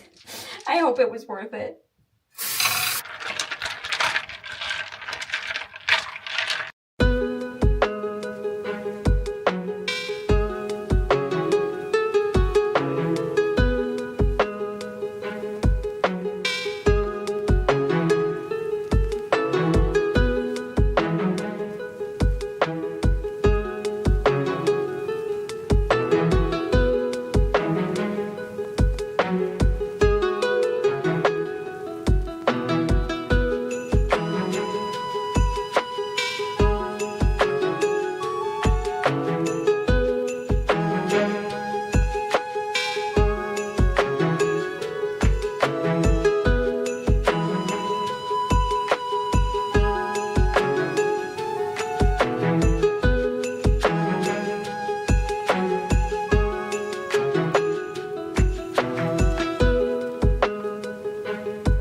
Everyone.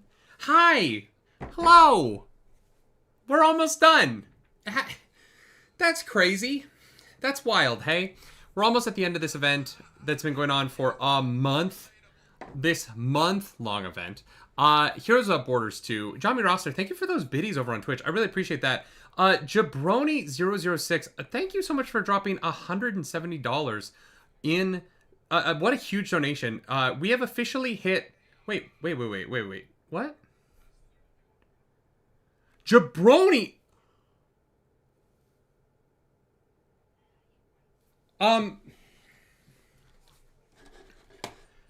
Hey, Cast, I'm gonna bring you in early here. I haven't done the raffles yet, but I'm bringing you in early here. Yep. Guys, Cast, I wanted you all on camera for this. Jabroni has donated $1,170. Hey, thank you so much. That's a real jabroni there. Thank you. Which means we've hit Thank you. That's incredible. $30,000 raised. Hey. We have raised $30,000 for Doctors Without Borders. Jabroni, thank you so much. Do you want Matt Mercer to fuck them up? Jabroni, please let me know if you want that to be it. You didn't click the Matt Mercer thing, but let me know if you want Matt Mercer to show up. Assume that wasn't about to happen anyway, but yes, sure. Oh, Roll that beautiful bean footage. Also, Fizzy Bomb, think that Real Matt Mercer's gonna walk in that door and punch me upside the head, and I'm gonna be okay with it. we flew him all the way to Ireland Worth just it. to mess with you. I was about to say, he Knock doesn't me out. live that far away from where at least 2 of us are currently located. So it's, I was gonna say, all I was like, possible, I'm it like, is oh my possible. god, You Matt can Mercer. walk He in. just smacks me. I'm like, okay, it's for charity. I'd let him smack me for Worth charity. it for charity. My I charitable donation is I wouldn't hit him back. I would let him smack me for charity. All right. Sorry, Wow. I just need to add him to the bowl. Gotta thank all of our sponsors really quick. Darrington Press, thank you so much for being our sponsor, being a part of this. We've loved working with you this year, raising over $54,000 together in this collaboration.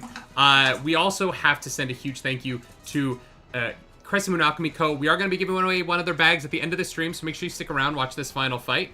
Huge thank you to Ember Glow Gaming for your matching donation and for giving away a bag on the last stream. Huge thank you to Hero Forge Minis. All of those donations are done. And Dispel Dice, our final...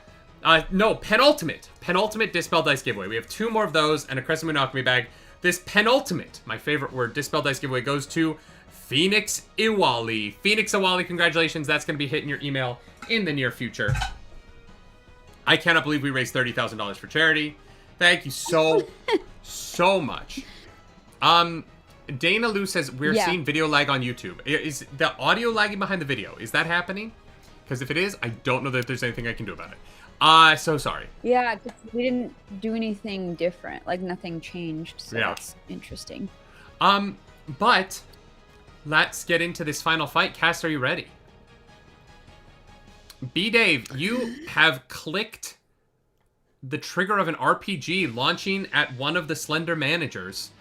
A RPG rocket goes firing through the air. Can you roll me an attack to see if you hit? It's looking like that is going to be... how does advantage work? You add a d6 to your roll. That is going to be 23 with hope. Amazing. You're the only one who sees this. The rest of you watch as this shadow creeps forward and connects with the wall beside the door, lifts an RPG to their shoulder, and fires into the air. B-Dave, I need you to roll me 4 d12s. Hooray! Dang. All right. Let's see. I'm doing this with physical dice. That is going to be... also... Oh, my God. Okay. So, Dungeon Master. Yes. Before I tell you the number, Yes. sneak attack says when I succeed on an attack while cloaked, which I have done. So do I get sneak attack on my rocket launcher roll? Unfortunately, you don't because the rocket is the rocket's damage is not impacted by your sneak attack. That's too bad. Anyway, 41 points of damage. Yeah. I rolled exceptionally well. You watch as you literally like the rocket collides with the Slender Manager. It's hovering like 20 feet in the air next to this ovular sort of protrusion that's shooting the oily essence onto the light of ascension. But you watch as he is blown out of the air and comes crashing into the ground at the feet of this thing. And in that, you have blown one of its arms clear off of its body, as you have done such a massive wound to this thing. You watch as the rictus grin on its face opens wide in this horrified scream, but no sound comes out as it looks towards you, and it is going to point its fingers of death at the shadow where you stand in the window there. I'm assuming a 6 doesn't hit you, right, B-Dave? It does not. But a 23 does? That depends. Can I do something fucky? It depends on what it is. I got a lot of hope. I got evasion. I got all kinds of rogue stuff. So your evasion is what I need to roll above to hit you. So you can't add your evasion to something. If I beat your evasion, I hit you. So what is your fucky rogue thing that allows you to dodge this? I'm asking you, really. I mean, I got hope. I don't know. I don't think I have anything that otherwise I can affect this. Unfortunately, wait, it's attacking me twice before I get to hide? Yes. No, it's a dual-pronged spell. Both of them just get launched at the same time from his fingers. Got it. Well, then I suppose one of them will get through. That is going to be 20 points of damage as this finger of death is going to race through your body. You feel necrotic pulse hit your heartbeat as this magical energy enters into you. And you are going to take quite a bit of damage here. You can use an armor slot if you'd like to reduce that down one threshold. Wait, but the 20 wasn't the damage? The 20 was the damage, yes. Now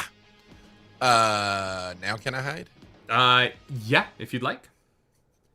I just step back around the corner and I say, well, then you all are up, and Goblin, for the love of all that's holy, do something.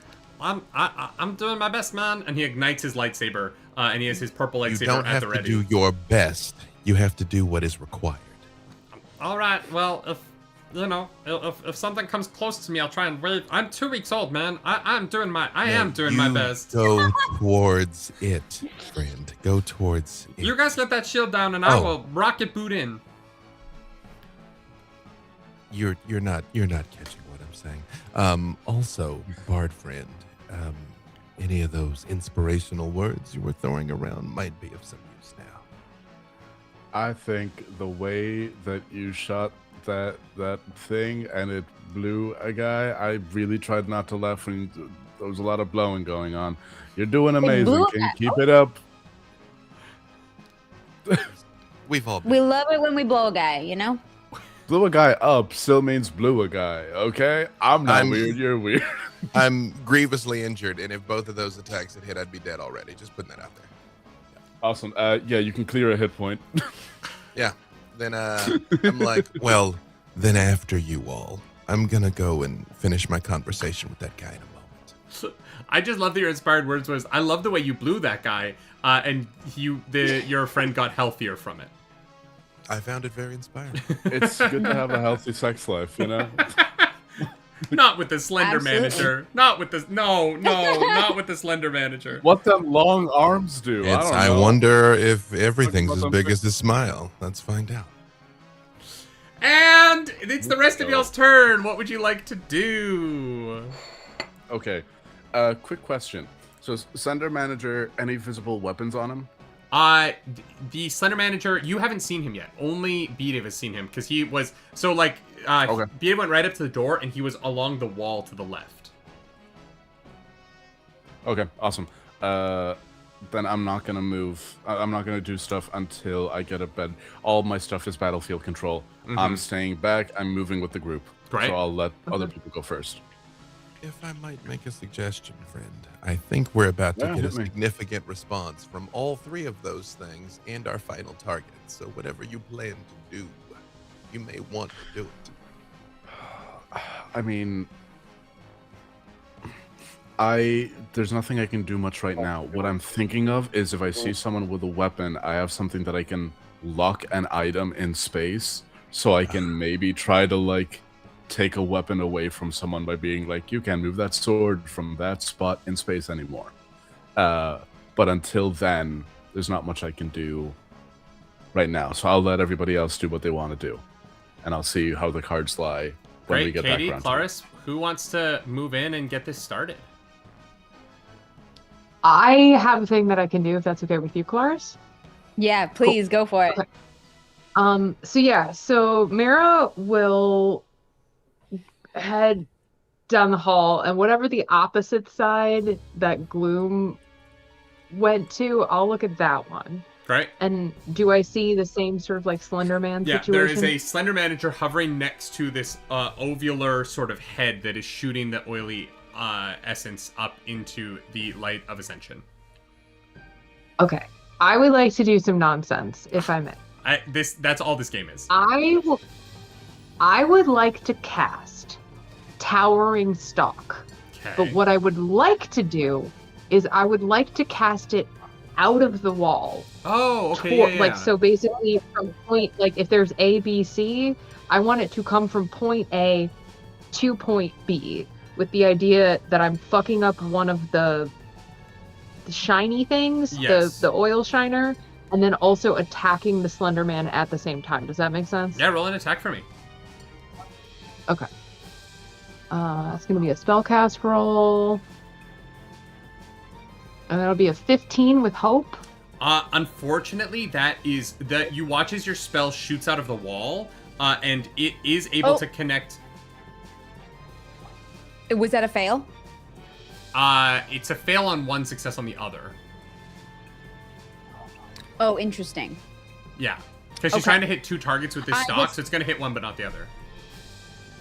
Okay, see, I have an ability called Support Tank. When an ally within close range fails a roll, you can spend 2 hope to allow them to re-roll either their hope or fear die. Would that be helpful for you? If you were allowed to use it, probably. You're absolutely allowed to use it. Yeah. Yeah. Also, So- the two of you still have the D8 rally die from way earlier in the session. Yeah. I was That's true. actually, well, yeah, okay. You're going to hit the pillar, but you're going to miss the Slender Manager, is basically what's going to happen. Okay.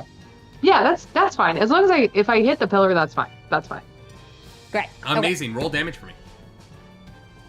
Okay, that's going to be 4d8 for 19 points of damage. Ooh, okay. You watch as you chip some stone off of this pillar with that attack. Okay. But the Slender Manager sees it coming, watches this vine ricochet off of the pillar, and is able to dodge out of the way. It is going to turn its rictus grin towards you as it is hovering in the air above you, looking down with its fingers just sort of intertwined underneath its chin, smiling. Oh, great. I hate it. Thank you. Clarice, what are you doing? Love Picturing him like handsome. How close is the dwarf and the Slender Manager to one another? The dwarf is now on the other side. He's been floating in this circle around, so he's currently on the other side of the Well of Ascension and has not seen you yet. The light of ascension. We don't have the right. The light of ascension. The light of Feel ascension. that Well of ascension is a different thing.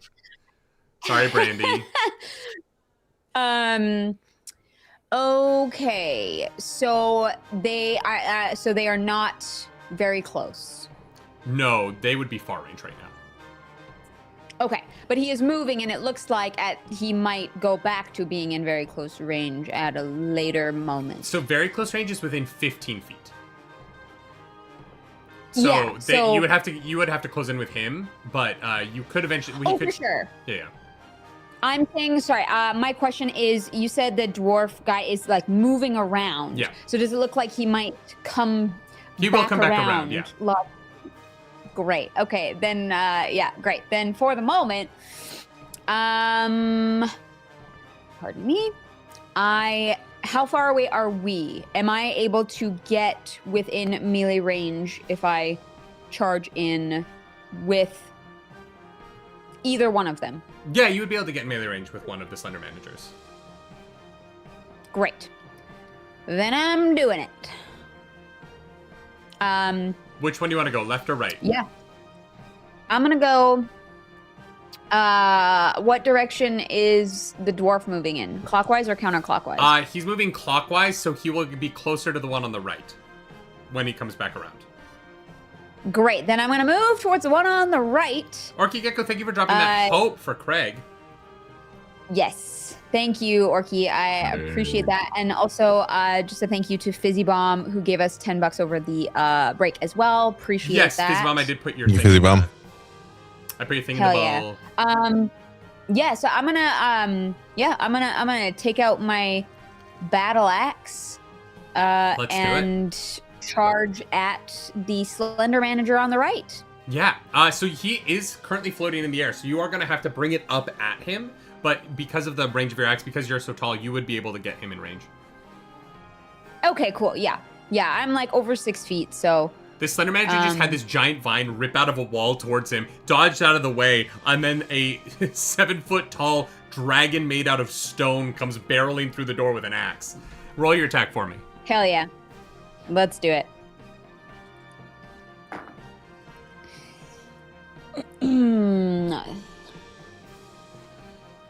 17 with fear. I love that for me. I have so much fear right now. I have been saving it up for this fight because I really want to TPK the party. You come around the corner. 17 just hits the Slender Manager. So you come around. Thank God. Bring that axe up into the lower half of its body. And you watch as you collide with it, it seems to stretch even further, like almost like spaghetti that's just a little bit too wet. And I want you to roll your damage for me. Great. Love that. I don't love that. 1, 2, 6, 7, 8, 9.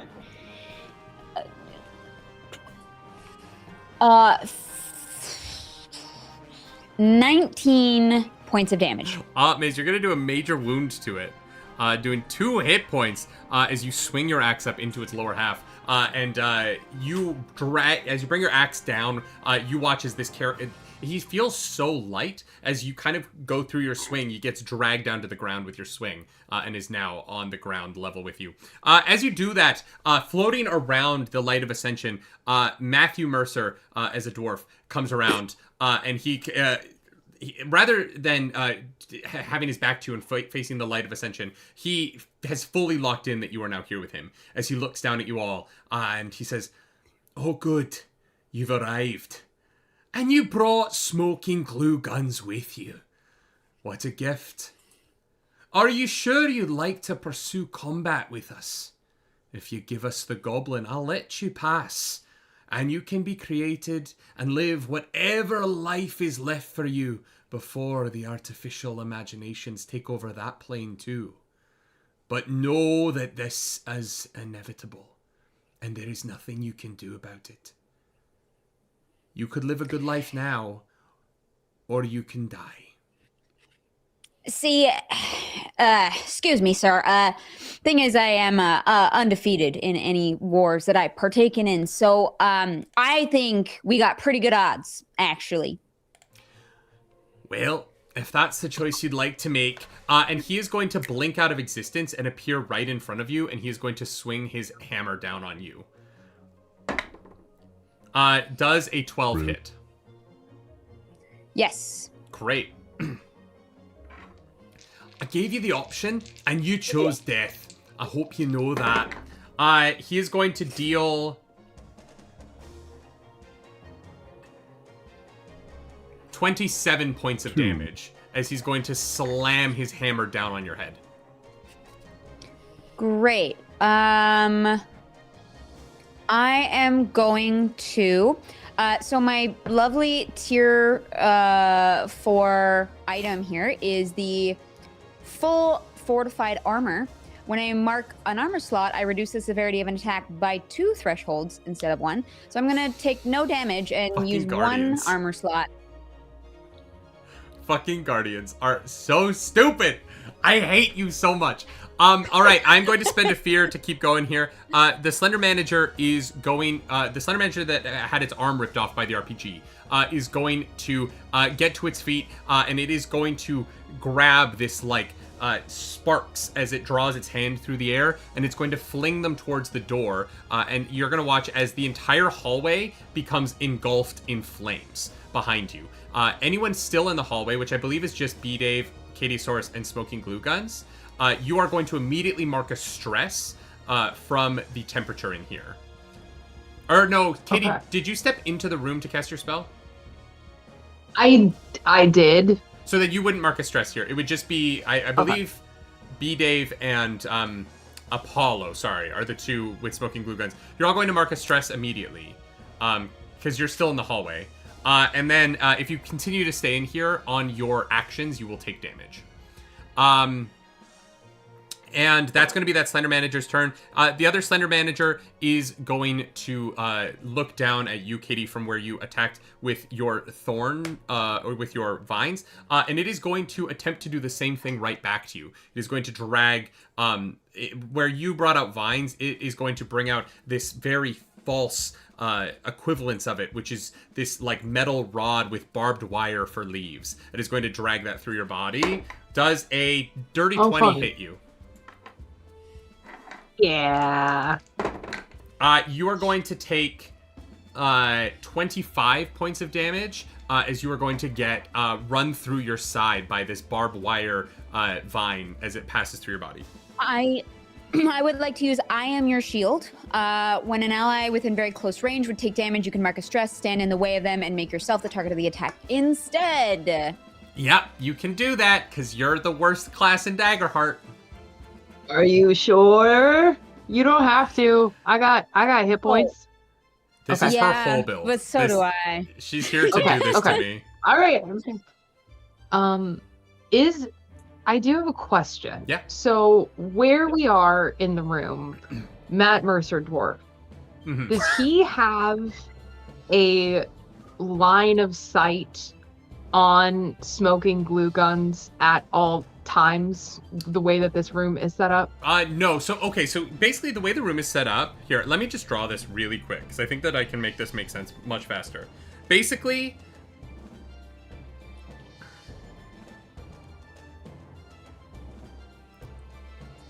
just to like make this make sense, this is the room. Can you see that? Is it going to focus? So the circle in the middle is the light of ascension, right? Sorry, the white balance makes this not easy.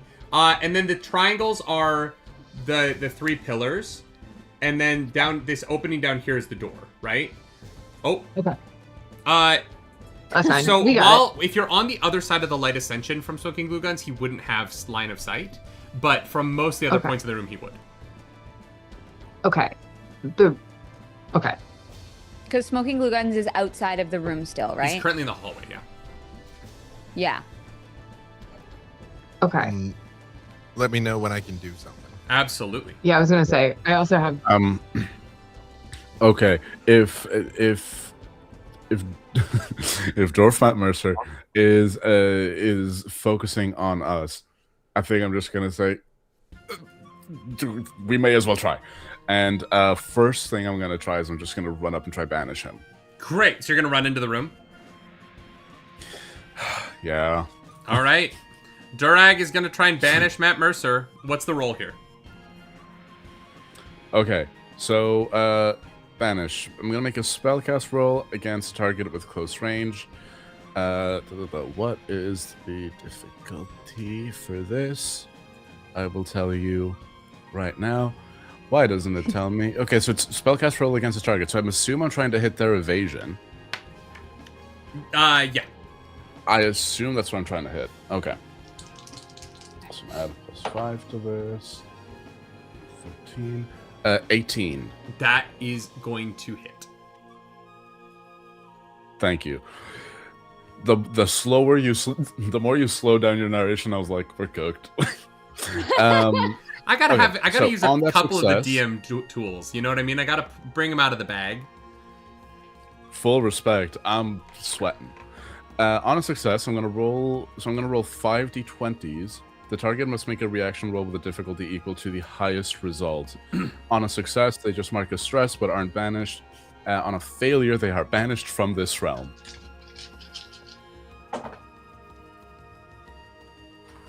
Oh my god. Okay. The results on these die. 1, 5, 5, 9, natural 20. Jesus.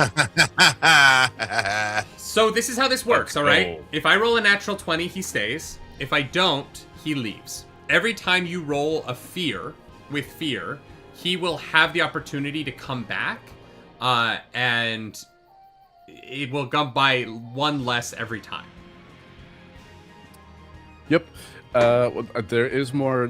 When a PC rolls with fear, which I didn't, difficulty gains a -1 penalty, and the target makes another reaction roll on a success or return from banishment. So, yeah. So I rolled a 4, so he is going to be banished for the moment. As you watch as Matt Mercer pops out of existence here. I think what it looks like is I extend a hand, and from me, all the like adaptations of classical folklore and mythology that people haven't thought of yet, and all those versions of stories just jump out of my book, and it's that picture book sort of style, and they surround it with vortex and overwhelm him, and they just hold on to that space. Awesome. Well All right. played, friend. I thought that was improbable. He is gone. Wait, can I? Beat, you said you wanted to do something, right? I did. Right when I'm like, oh, that's one way to banish them. Here's the other. I'm gonna shadow step over to the guy that Finger of Death me and sneak attack him. Do it, yeah. So let's see if I can do a sneak attack. That is going to be.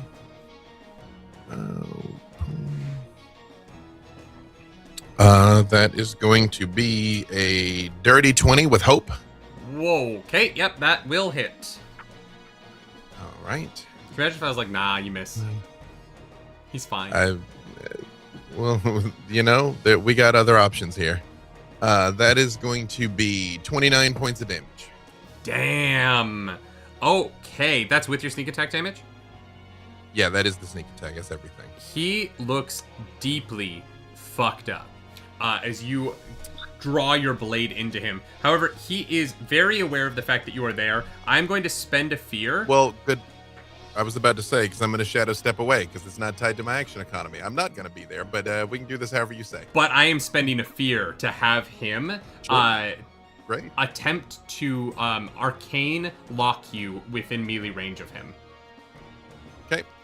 I feel like that's better for me than you, friend, but all right. What does that entail? Well, you can definitely shadow step away, because I rolled a 3. So that's... Sure. Wait, what's your evasion? Evasion is 14 and can be higher if I needed to. Nope, it doesn't need to be any higher right now. I rolled a 3. He attempts to arcane lock you, and you are gone before he's able to finish the spell. Yeah, I'll be right back with you, friend. Now, to be clear, outside's on fire, so that's bad. Yeah. Is there anywhere that is not currently occupied by hostiles that I could reappear in? Well, actually, you need shadows to shadow step, right? Yeah. But I mean, the middle everybody of this in this room room is casting a shadow. Yeah, but the middle of this room is a blinding light that is like the light of creation. So I think that shadow stepping in this space might be very difficult for you. You could the only place you could really shadow step would be into like right behind your allies by the door. Yeah, it said I can move into a creature shadow. Also, this light is on a platform. Is it not dark immediately underneath it? No, the light comes up out of the ground and shoots through the roof. Ground. Yeah, it is this absolutely massive beam of light. The dwarf was standing on a platform. Is there not a shadow on the other side No, the of the dwarf is platform? flying. The dwarf is hovering. Oh, he's floating. And he was floating and hovering around this light, kind of arcanically. So my only option is to be behind one of them. It would be the only real shadow you could jump into right now, yeah. Or my shadow, I guess. Yours would be the shadow, yeah. You're on the list, but yours is also the most likely to get fireballed. So we ride together and we die together. I'm gonna go. Actually, yeah. do the hostiles all have shadows? The one you're in is too close to the light because it's pulled away from the one across from you. Maybe you could pull into a shadow. It would be a tough jump for you though. It's pretty far across this space. I can do it anywhere within far range. Then yeah, you could pop over to the other hostile. So to be clear, one of them I've shot with a rocket launcher and grievously stabbed and is missing an arm, but is still up. Yes. One of them is having a magical duel with my sister. What is the state of the third one? The third one is on the other side of the room behind the Light of Ascension, so you guys haven't engaged that Slender Manager yet.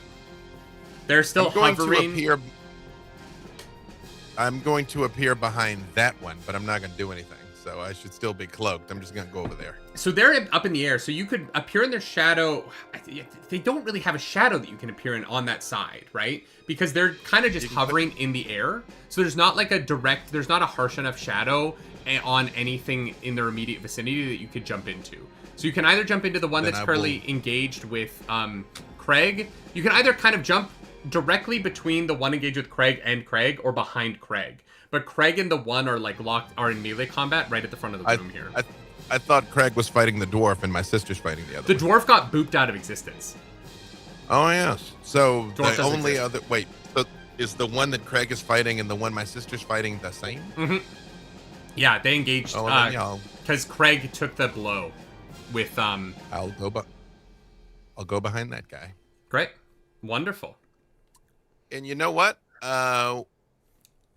We're short on time. While I'm behind that guy, I'm gonna activate my my Airblade Charm one last time. Great. And hit the other guy again. I love that. Roll the damage for me. Yeah. Let's see. That is going to be dirty 20 again. Jesus Christ. It doesn't say anywhere that I can't sneak attack twice. I mean, if I'm not near him and he can't see me, does that mean I can sneak attack him again? Yeah, I mean, you just popped up in his shadow. He doesn't know what the fuck's going on. Oh, I'm going after the initial hostile, the one I've already been fighting. He and our business isn't done yet. Oh, yeah, if you want to kill him, yeah, absolutely, go for it. That is going to be another 32 points of damage on that guy. Jesus. The first of the Slender Managers has been completely eviscerated out of the game. Time to clock out, friend. And then I hide. As you do that, thank you so much, the Stormfather, for bringing me a couple of things. First of all, I get another fear. Thank you. Secondly, you all watch as one of the Slender Managers crumples their fist, and the two of the beams by the door both tilt for a moment, and the shield around the light of Ascension flickers and dims for a second as these two beams of the Ichor of Slop are going to get pointed towards the four of you by the door. As you are all going to get hit by an environment feature. Thank you for donating for that. You are all going to take 20 points of slop damage as these beams are going to swivel towards you, blast you for a second, then swivel back into place, holding the shield up. Thank you so much, Stormfather, for that. Yeah. Quick check-in. Are any of the donations good for us? There are plenty of good ones. There are so many good ones. They can give you hope. They can make you unbreakable. Hey, chat. Real quick. Because as of now, we're only immune to bananas. Because that makes sense. So, to be fair, that wasn't a good one. That was a chaos table. Anybody? That was a chaos table. Anybody? So literally, no one's tried to help us. So they gave you. Hey, someone. Someone spent $100 to give you health with a potions. rocket launcher, and snuck attack him 3 times to bring him down. There's 2 more of those and a dwarf Matt Mercer, and all we got is a useless goblin. They sent you. They sent you potions. So hey, I'm not talking to him. I'm talking to you, chat. Hey, if you want a Hunger Games, something to help, because your boy's hurting over here, in my allies, everybody's trying their hardest. This is for charity, and thank you for your gratitude, and don't get me in your generosity. But just saying, if you can help, consider this is the bad signal being lit up over here from your resident sneaky murder boy. I think they want me to win. I think that considering I've lost every charity event before this one, I think they want me to win. All right, that is going to be the environment feature. Also, through the fire behind you, coming crawling out towards you, a alligator type creature. It stands shoulder height. It's absolutely massive. As it opens its jaws, you see flames lick out either side, and there's a small bird that sits on its head. This is a legally nondescript third evolution of that Pokemon from the Pokemon Scarlet and Violet, because everything has been scraped into the algorithm at this point, and so Scorchy Boy is going to come in here, and you guys now have to deal with a flaming alligator creature that is going to attack you from behind. Awesome. Thank you, I did put a Maverick. note in the.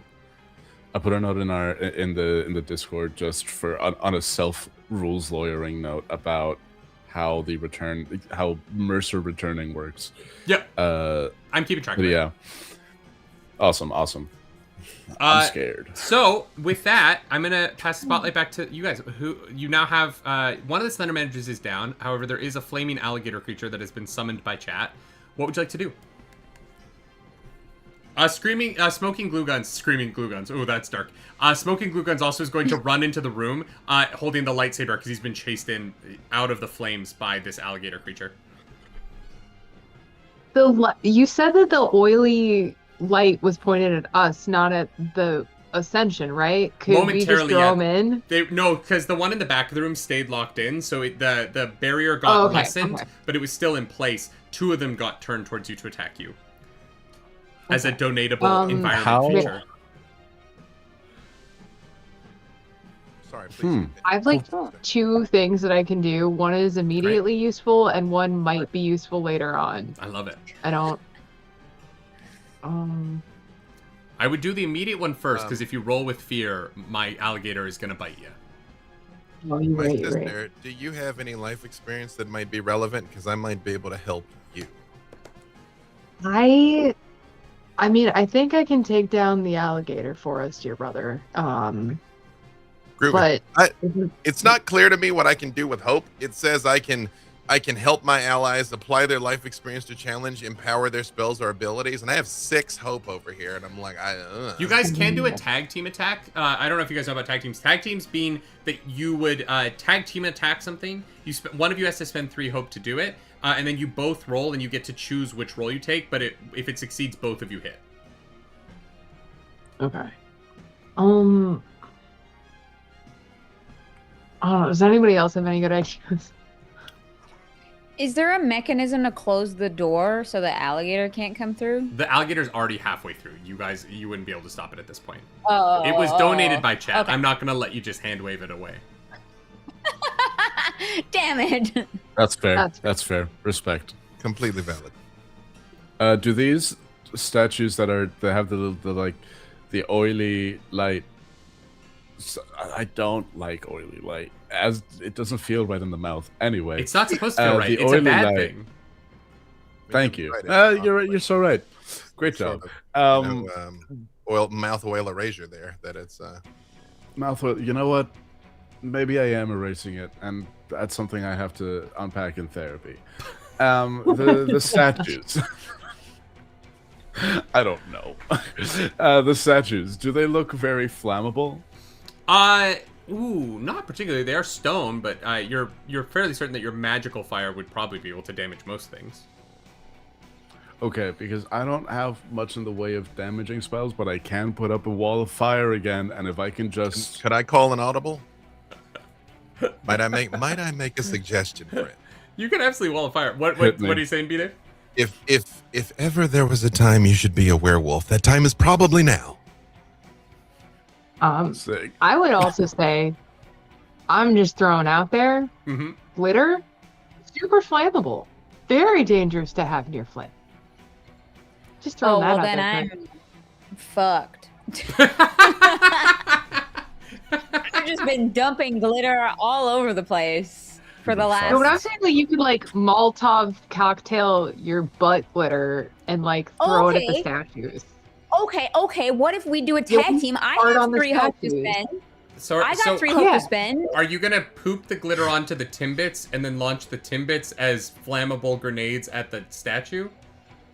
That's a That might be the sentence first out time loud. that sentence was ever spoken Yeah. in human history. I just I want was to gonna point say that out. That's said out loud. yeah. Daggerheart, baby. I think that's what we're doing. Daggerheart. I think that's what we're doing. Yeah, we it makes started sense to me. this whole Absolutely. thing by double penetrating Batman with a rhino horn and a lightsaber, and now here we are in the finale. Poop glitter Yeah. Timbit bombs. The Canadian special. I'm never going to be allowed on this Awesome. channel ever again. Thank you so much, Darrington Press, for giving us such a massive matching donation at the beginning of the event. But they're not watching. It's smart to make them do it at the beginning so that they didn't hear all of this. Absolutely. Yeah, exactly. Yeah, exactly. So what's the game plan here for these I think Katie and Molotov butt Clarus grenades? are going to roll me a tag team to see how well they can Molotov Timbit the poop glitter flaming attack at a statue. Is that the plan? Maybe the guys feel like more, because we can break the statues, but if the guys kill us before the statues get broken, you know what I'm saying? Yeah, we can just like throw flaming timbits at the Slender manager who's still like operating the statue. Yeah. The one that's in melee range with you? You just hit No, it with the your one axe. that's That is focused currently on not been. There's one that is yet to be engaged at all. That one is on the other side of the line Yeah. of the sentence. You'd have to get around somehow to get an angle on him. Ah, okay. Yeah. Okay.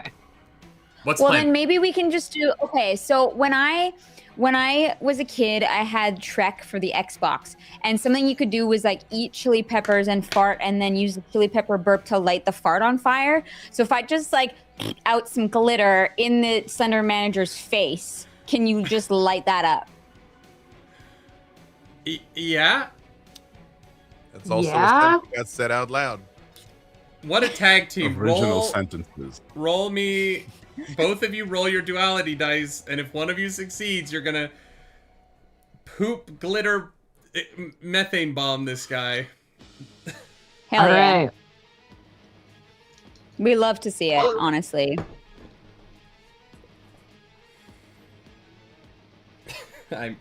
Yeah. This is what I do to myself. What did you roll, Katie? I got a 14, but with fear. Ooh, that's not very good. Well, that's better than my 6 with fear. Ooh. So I say we take your roll. Unfortunately, you don't hit. What happens is you turn Damn it. and you attempt to spray your ass glitter at the Slender Manager, and in that moment, as you go to light it on fire, there is a poof of arcanic explosion that is just significantly smaller than you expected, because it's just a little bit of glitter that falls out of you when you move, and everyone kind of stops. And even the alligator tries to take in what just happened. So we can surprise attack them. No, Surprise round? unfortunately, the alligator... I said that if you failed, the alligator was like going where to your bite head's at. you. I do like where your Did head's that at, though. still cost me 3 Possibly. hope? It does cost you 3 hope. That's a 7 to hit you, Katie. I'm assuming a 7 does not hit your evasion. It will not hit. Amazing. Shoo. I am going to spend a fear to activate the Slender Manager that is in melee range with you. Actually, you rolled with fear. We're going to see if Matt Mercer comes back. It has to be a 19. DC 19? 19. Yeah, DC 19. That is a 9. Not even fucking close. Alright, the Slender Manager that's in melee range with you all is going to attempt to teleport away and appear back up by where the eye beam that it was standing next to is, and he is going to launch an AoE little ice wall that is going to summon above your heads and come crashing down on you all. I am going to need everyone to give me a finesse reaction roll. Oh, rude. As the stalactites are going to crumble down from the ceiling, ice trying to pierce your bodies. Sorry, what were we rolling? A finesse reaction roll. Thank you. 19 critical success. Damn, that absolutely succeeds. 14. That fails. Not like this, Odin. Not like this. I got a 15, That fails. but it does. Oh, man. Close. I got an 8 minus 1. Everyone who failed, you are going to take a 27 points of damage. And B-Dave, you critically succeeded, so you don't even take half. You take nothing. As you are just going to, like, slink through the shadows and take 0 damage here. I feel like I just jumped behind Craig, honestly. And just let her kind of be like, boom. And I'm like, yep, all right. I'm just going to Does down our here. little goblin guy take anything? Our little goblin guy ran off to the side, so no, he's not going to take anything here. He's okay. All right, awesome. He's Not doing stressed that. out from the I'm fire, but so- he's I'm healthy. so close to killing this goblin myself, by the way. When Matt Mercer comes back, I'm going to negotiate this goblin's life, just for the record. As it should be, Is this honestly. a damage that we can reduce with armor slots? out Yes, of it is. It's curiosity? falling stalactites. You can reduce it. Great. Because I feel like I met this guy about 20 minutes ago, and it's been nothing but trouble since. So, it's Awesome. If we need more people, if we need more, while I'm in werewolf form, can I still have? Do I still have access to my like spells, abilities, stuff, Yeah. or is it like okay, awesome, perfect? Could I first just do a round of inspirational words, just kind of see who needs what, and then go into my werewolf? Sure, yeah. Or you could do it like mid-transformation, so it's really awful. You're like still like half human, half snout, but you're like trying to say really nice things to people. I'm still incredibly injured. So I give the damage. I do not take it. I walk up to you. I pat you on the back. I say, sorted. Pat you on the back. You can clear a hit point. I can only do that 2 more times. Awesome. And then this is weird medieval werewolf lore. I curl up into a ball and go to sleep. My body starts to glow, and from the glowing aura, my body transforms into that of a radiant emerald wolf that stands up on its hind legs and turns into that werewolf, that hybrid werewolf form. Hell yeah. And I say, I'm gonna kill that alligator. That's the second thing you've done. I didn't think was going to work. Yeah, that's fair. That's valid. Can I attack it in this turn? Or yeah, go for it. Give me an attack. Yeah, no, I want to see what this werewolf does. Okay. Oh, sweet lord.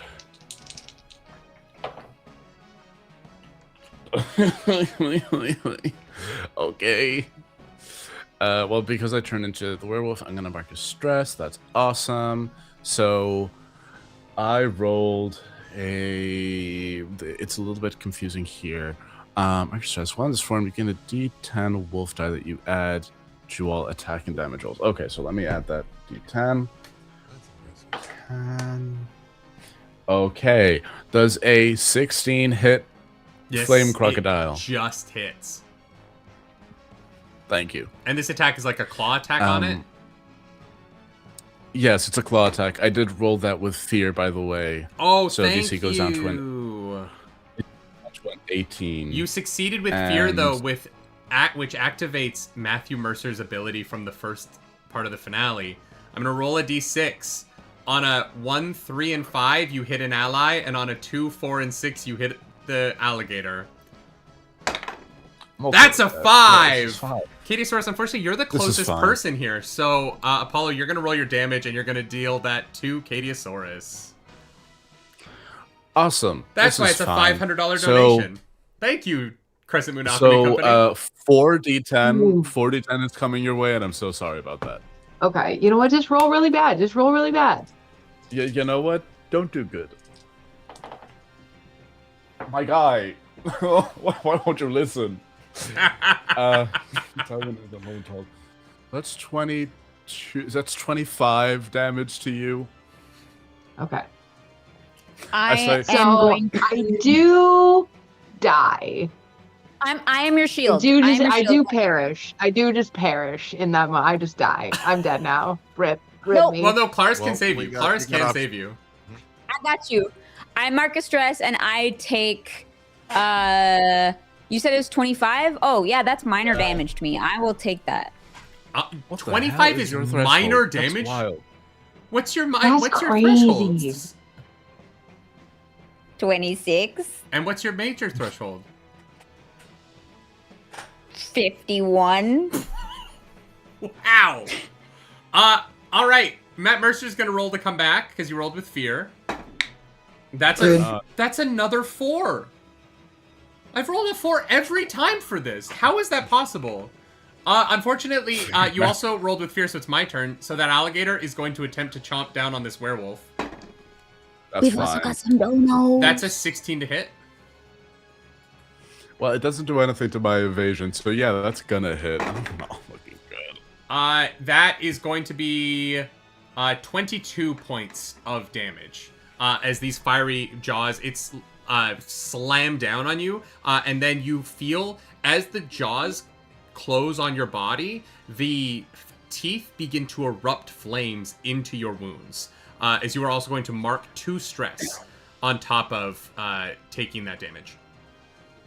Is this a good time to tell him? Is it a good time to what? Is this a good time to tell him about potassium? Oh, yeah. Is this a good time to tell him? Yeah. Hey, do you know what fire actually contains a lot of? Potassium. Fire, as it stands, actually one of the pivotal elements of fire do be potassium. So I shouldn't take any of that, actually. Please. No. That's not how that works. No. But could it? could it? It could. It just could. Okay, y'all are fucking lying to me. That is not true. That's science. No. No, potassium burns easily, but fire itself isn't potassium. No. It It's contains phlogiston. potassium. Pure potassium metal is so reactive it causes fire or explosions, but that doesn't mean that all fire is potassium. Why not? Science stuff. So I can be a werewolf, but fire can't be potassium? I love that you just Wow. tried to make up how potassium interacts with flames. Absolutely not. You're taking that fucking damage, Apollo. This creature was Okay, brought I'm to us dead. by a chat donation. I'm honoring the donation. You're right. My camera may You know be what, you're desynced, right. but I'm honoring the donation. I am dead. Oh, shit. You're not dead. Yeah, Wait, oh for no. sure. You have a choice to make. We don't know. You have two choices, Apollo. One of two things can Well, happen. I think she can intervene again. How much damage was it? 27. But we were already here, so we're doing it. Okay, Apollo? That's okay. You had to call it earlier, I'm Clarus. here. The damage has been in the system for... You guys tried to pull some bullshit about potassium that was just scientifically inaccurate. You just you did misinformation about potassium. We're Here's how doing a this is story gonna work, about AI Apollo. and we can't spread misinformation? No! I that's... Technically, yeah. roll to doubt, but okay. So here's how this is gonna work, Paulo. You have two choices you can make. You can either go out in a blaze of glory and hope that someone resurrects you. That means you get to do your bestest, most coolest attack, guaranteed hit, critical hit, do a bunch of damage, and you're dead. Or option number 2, you can gamble. There's a third option, but we're not doing it because this is a charity stream, and you just being unconscious for the rest of the fight doesn't help anybody. Option number 2, you can gamble, which means you're gonna roll your duality dice. If your hope is higher, then you get to say you roll like an 8 on your hope, 6 on your fear. You then get 8 points to add to your health and stress and your backup. If you roll with fear, you're dead. So do you want to gamble or do you want to go for the big blaze of glory? Okay. See, we respect big moves in this, in charity streams. We respect... I gamble, I feel, might be playing it safe. Oh, and I shit. think... Yes? As this is happening, everyone gets 2 potions. One from Jonathan O'Neill, one from Jeff. And also, who has used the most armor slots? I've cleared all 3 of mine, but 3 isn't a lot. Basically, one of you can clear all your armor slots. You need to decide who that is. That is also from Jeff. Dudgeon Samster has Probably given be me a Tank fear. Girl. Should probably be Tank Girl. Craig. Yeah, I was gonna say, Claris, that's got to be you. All right, Clarence, all your Yeah. armor's fixed, and you now have 8 potions, which doesn't help as you're making this choice. Are you going to die, Apollo? What are you going to do? What a question to ask a man at 3 a.m. in the morning. Are you going to die? You going to die, bud? You're gonna die, kid. I'm interested in Blaze of Glory. I'm kind of interested in Blaze of Glory. Hey, go big or go home. Okay, so I'm interested in Blaze of Glory because the thing that I have that would do objectively the most just number damage, damage on the numbers, is Werewolf Frenzy. When you mark your last stress while in Werewolf, it's basically when I mark my last stress and drop out of Werewolf form, I can roll a number of d20s equal to my tier and automatically deal that much physical damage to all creatures within very close range. Then drop out of wolf form. Could I do that, but focus it on one of the enemies, sparing Mera? If you Blaze of Glory, you can do whatever you want. It just has to be sick and do a lot of damage. If you gamble, then no, you can't do that because you're gambling. Okay, I'm gonna Blaze of Glory, and if you will. Okay, you're gonna go out. Character death, chat. Here we go. Oh, I think- R.I.P. Hey, the whole purpose of this character's life, his very short life, has been to tell stories and to inspire others to tell stories. One of the things that would physically have to happen in the process of transformation, if it were more physical, a lot of energy would be burned. A lot of energy would be burned that would come off as heat energy, fire. I think this alligator chomps down on me so hard that its flames start to course through me, and I can feel it physically causing my body to start to shift back. And its flames cause my flames, and we just become like a rolling fireball. And in this moment, if you will allow me, I would like to throw us at one of the statues. Great. Yeah, So love that it. we explode Yeah. on Absolutely one love of it. the statues. Roll damage for me. Hell yeah. Will I Let's just do like go. the rolling of the frenzies? Will I just roll 5d20s? Yeah. Awesome. Please be nice to me, dice gods. I'm Please be dead. nice. Oh, they were nice to me. This is... Oh my god, they were very nice to me. This is math that I'm gonna need. 11 plus 15 plus 17 plus another 15 plus 18. I added 2, but nope. I did too much math. That's 76 damage. Wow.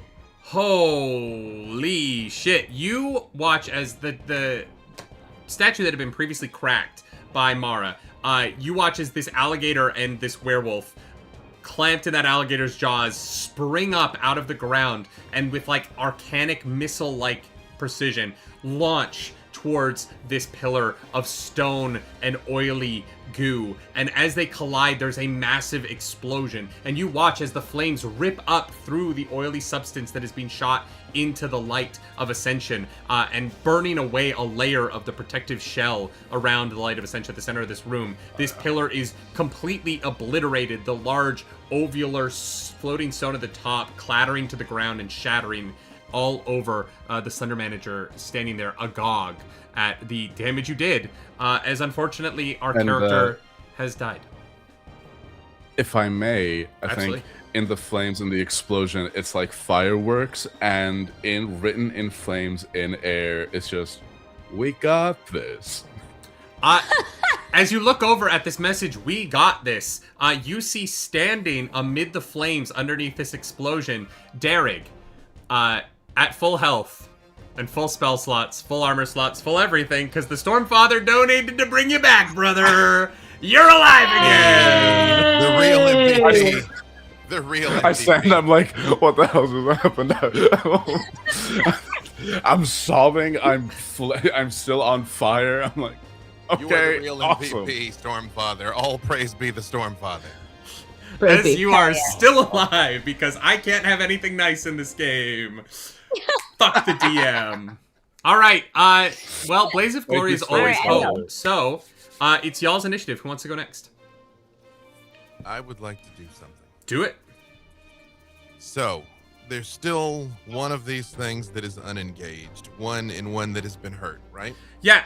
Actually, Beative, where you are at now, you can see the last Slender Manager. It is so engaged that it's not even. It is so engaged in these arcanic movements of its fingers that it seems to be doing something to hold the focus of these pillars on the center. That it hasn't even noticed that there's combat happening. Well, the problem is, and I'm going to take the bait to go over and attack this guy, but the last one I shot with a rocket launcher and hit 3 times to drop him. So I can't bring him down, but I can try. You can absolutely try. I'm going to sneak attack that guy and then hide. Yeah, great. So you're gonna like shadow step into the air right behind him and then fall? You know what? Yeah.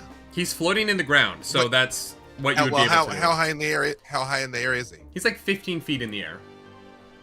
Well, I've used all of my charges of my thing that would have let me attack at long range. So I'm going to shadow step as high above him as I can get his shadow, hit him, and then shadow step again before I hit the ground. Great, love it. Let's see. Well, first, let's see how we're going to do. That is a 19 with hope. Yeah. What's your stress looking like? I have 2 left. Oh shit. Okay, so you're marking those when you're shadow stepping, right? I am. Yep. Awesome. Let me ask you this. Is there anything I can do with all of this goddamn hope? Because it doesn't feel very hopeful. Like it says I can do things. Is there You can anything add your relevant I can experiences do? to rolls. You can use it to give the help action to someone else on an action. You can use it to do tag teams. Those are kind of the big things you can do. There are certain cards. There's certain abilities. There are that you certain have. cards that have hope. I have a hope-based ability that is kind of not relevant. Hey, friends, Mercer hadn't even gotten here yet, and we're running out of time. Does someone want to help me execute this slender person? I will honestly. I can't like. I think Mara kind of is like, we're just gonna do it the easy way. I would just like to pull out my short bow and shoot him right in the face. That's what I would like to do, please. Do you guys want to make a tag team roll and do it together? I'm just gonna be like, hey, you remember that time with the squirrel? Do you remember the squirrel thing? Yeah.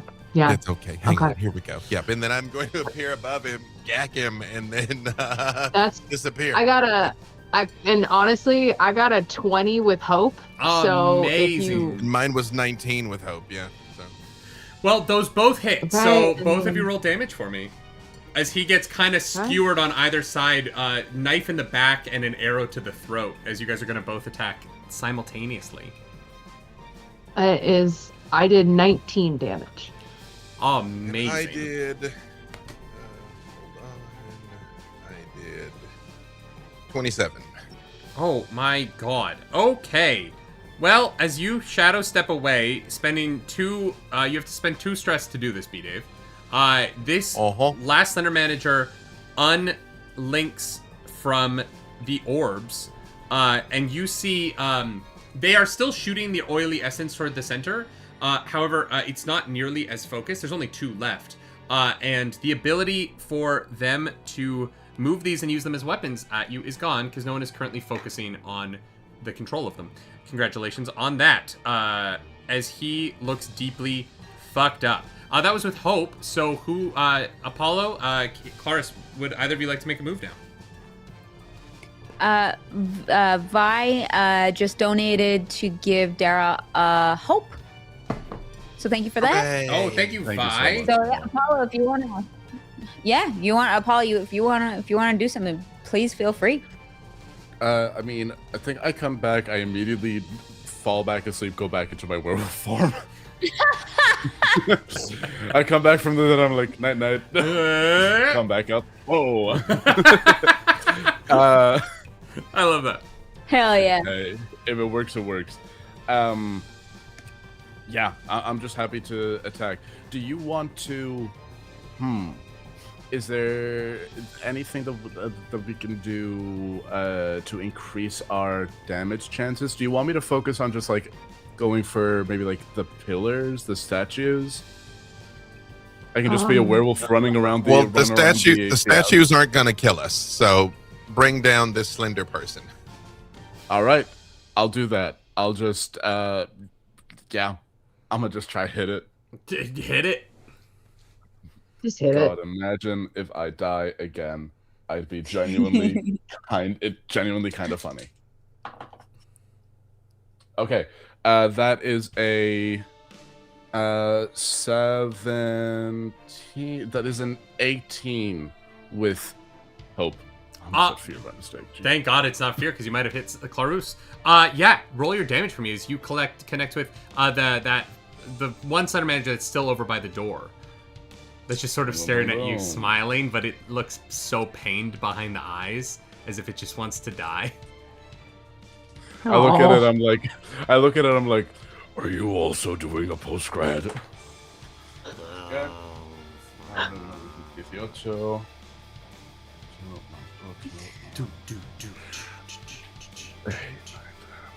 That's 31 as I just jump up. 31 damage as I just start ripping into it with my newly grown claws. And it is ripped to shreds as you have shredded the Slender Manager. I've got a bunch of fear that I haven't used, so I'm gonna use some fear right now. First thing I'm gonna do is use a fear to get to roll for Matt Mercer, so that's gonna be a 17 to bring him back. That's a 5. Okay. Fuck me sideways. I'm going to spend another fear, as the remaining Slender Manager is going to mark 2 stress, as he's nearly dead, so he's gonna do his big move. And he is going to do a Wave of Necrosis. So he's going to slap his long-fingered hands together, and as he spreads them apart, reality's going to tear open, and the oozy slop ichor is going to spray forward in a tidal wave of just absolutely disgusting ichor. That is going to be a 18 to hit Katie. We have a chance. Do I have a chance to counter that? Do you have a counter Like, spell? Well, what I would like to do is cast Vicious Entangle on his fingers. Okay, I'm going to raise the DC of it because it's a very small window of space you're trying to hit. But if you want to go for that, I'll allow it. That's fun. Trying to wrap that shit up. Yeah. And I will... Can I add the D8 from Apollo? I mean, yeah, you can. Fuck. Yes. You can add it to pretty much anything. Yeah, but it's a one-time use, but yeah. Okay, that's a 23 with hope. All right. Well, he attempts to rip open reality, and then he doesn't. He just doesn't do anything. And he will also take 4 damage. Are you serious? His little fingies hurt. His little fingies hurt. Fuck you. Oh no! Katie Source, can you do me a favor really fast? Can you explain to me how viciously entangling his fingers together kills him, please? Yeah. He's only got 1 hit point left. As he goes to do this, his fingers begin to twist in on himself, and you hear bones breaking, because I play a lot of Candela and I don't give a fuck. And you see these hands, and as this dude, his like entire body begins to sort of like fold in on itself and consume and twist around itself as he's like pulled apart from like the very like inside of reality. And as he dies, he goes, "Oh no, my fingies." And that's the thing with the squirrels. Like, wow, I didn't. That's exactly how I killed the squirrels. I didn't think that was going to work twice. I didn't think our werewolf friend here was going to be able to banish the dwarf. I didn't think that he would die and come back like some sort of lupine phoenix. Great. So does that mean currently? Lupine Phoenix, amazing name for a band. Okay. So this is how this is going to work. This is how this is going to work. Really quickly, I'm going to roll until Matt Mercer would pop back into existence. But we're going to be doing stuff every time. No, I know. So this is how this is going to work, though. I'm going to roll until he would pop back in. However many failed rolls I have is how many actions you guys are going to have to bring down the last 2 pillars and get smoking glue guns out. Sorry, did we forget about the alligator? It blew up in the I killed it when I died. What I would like to know is this goblin I thought that was a going pillar, to do sorry. a goddamn thing? Is the goblin going to do anything? I I'm going to appear would with my knife to this lightsaber-wielding goblin's throat and be like, He's do just something a little guy, right now. Dave. He's just a little guy. He's in Iron Man armor and a lightsaber. I got neither of those things, and I'm guy. Well, but I don't know how you do things where you're from, but we don't make children cause violence on others. That's unless you're playing hockey. hockey. At the lightsaber in the repulse, I'm like, I feel like he's already chosen that for himself. Like, what kind of chosen one are you supposed to be, friend? What kind of new order are we installing? No, I was just supposed to go inspire people to tell ask. stories and like not use AI. He's already telling stories. He's telling stories. You know what? Give me the lightsaber. I can actually do something with it. He gives you the lightsaber. I'm going to take his light, and I'm going to start hacking at this fucking statue. Okay, give me 1 second. The last one we did was 17. So 16, fail. 15, fail. 14, fail. 13, succeed. You have 3 actions to break these 2 pillars. Okay. And 3 actions each or 3 actions total? 3 actions total. You guys have 3 things you can do as a group to break these 2 pillars. And I'm gonna. if you can well, I get have a Smoky lightsaber and Groogans I'm in gonna before hack Matt the Mercer killer. comes in, you don't have to fight him. Any suggestions other than just try and hack this thing down? I don't I any have my AoE ta- stuff. So this would be a DM's discretion. Yeah. Because I have my towering stock, which I can use as an attack, which I did not do before. You did. It did Could damage I- to the pillar the first time. Oh, right. Okay. You did hit the pillar Well, with it then the never first time. Um. I mean, it did. Okay. You know that it helped destroy the first pillar. Yeah. Only one pillar's I down. think it's. If there's a Yeah. Could I do it again? Could I use the attack again? Because it says once per rest I can conjure it, but then it just exists. Could I just control it to do another attack? That's an option, yeah.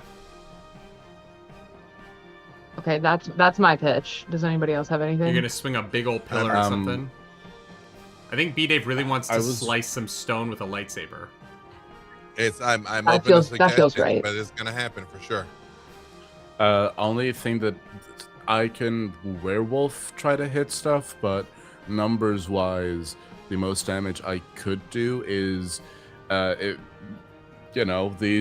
these statues were in a triangle formation. If I could stand behind one of them and then cast my wall of flame, or cast a wall of flame again, I could maybe see if I could get the other two with the magical fire, and that would just contribute to a little bit of both of them. Chat wants to remind you all that team-ups count as one action, if you have the hope to spend. Okay. Oh, I have 4 hope and I'm ready to spend it. I have enough to do one more team up, so I'll double up with my sister. And then Okay. Hell yeah. Claris and Apollo, you're gonna team up on the other one? Sounds good. All right. B-Dave and Let's see where Katie, we're at explain your team up as you're gonna attempt to destroy a pillar together. Okay. So I think Mara will take her Whomping Willow and whomp, and once the damage has been whomped, that's when Bloom comes in with the lightsaber and tries to get it from the inside. Great. Why are we even doing this? Like, do you even know this guy? Like, why? What? Look at it. I'm just Look a at child it. of prophecy, man. What? Everyone else I has been swear so to God, helpful. shut up. Be quiet. Okay, Stop I'm it. sorry. I'm so sorry. I'm just. And then I follow her. All right, I'm both of you I'm roll your like team up. ephemera. I swear to the Stormfather that I'm about to. Ugh. I know, but we get through this one, we go to the next one, right? We You said- get through this one, we go to the next one. Well, but that's The not next one might not even have goblins. The next one might have like fun unicorns and like exploding cars. This one's about to not have goblins. Let's see. What do I roll for a lightsaber? Just roll your Is it just a regular melee attack. weapon? Yeah, roll your regular Alright, attack, okay. both of you, and then choose the one you want to choose. Well, apparently my stress has caught up to me because that's a big old 10. Ooh, Okay. Katie, it's on you. Okay, all right, no worries, no problem. It's just Wait. straight. Okay, Is it just pure roll? We don't have like advantage or anything? No, no advantage on this. Well, technically. And I'm gonna go. I got a 21. I got Okay. a 21, but with fear. I mean, hey, that hits. Okay, take it. okay. All right. So then, in that case, This massive tree branch I'll comes do- swinging through, cracking open the pillar, and you watch right behind as that tree branch cracks through. This shadow of that tree branch cracking through the pillar is suddenly moving with purple light as this lightsaber that reads "motherfucker" along the hilt of it Nice. comes slicing through the center of this pillar, dislodging this eye as it tumbles to the ground. The black ichor, the oily substance, ceasing its shot towards the light of ascension. Fun fact, I've been to Skywalker Ranch. I have Fuck held you. that actual lightsaber. Fuck It really does have you. BMF stamped on the bottom of it. you're so cool. Get off Actually, of my it really fucking does, yeah. stream. Are you kidding me? I'm jealous now. All right. You guys have destroyed a pillar. Clarus, Apollo, you guys, There's one. you kind of have 2 chances here, but if you can fuck this up real quick, you can save the day. What do you want to do? Clarice? Look, I And I'll just got support. one thing and it's hit. You still With- have Timbits. Mm-hmm. Yeah, I do have Timbits. If you want sugar high. They're chocolate, most of them, because that's the best flavor. But No, the birthday cake is what so if good.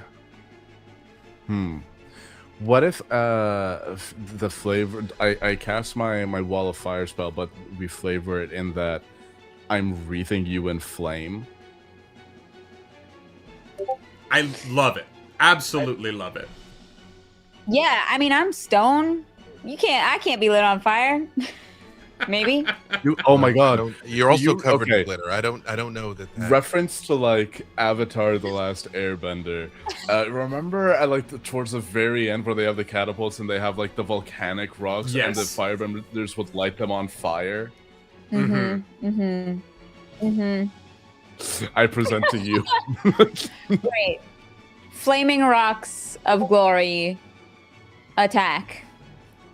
I believe in you both. Actually, wait. I'm going to use my last inspiration. My informative. Let me see. I don't know. Would reducing a stress, adding a hit point, or giving you hope help either of you? I'm happy to spend those 3 hope.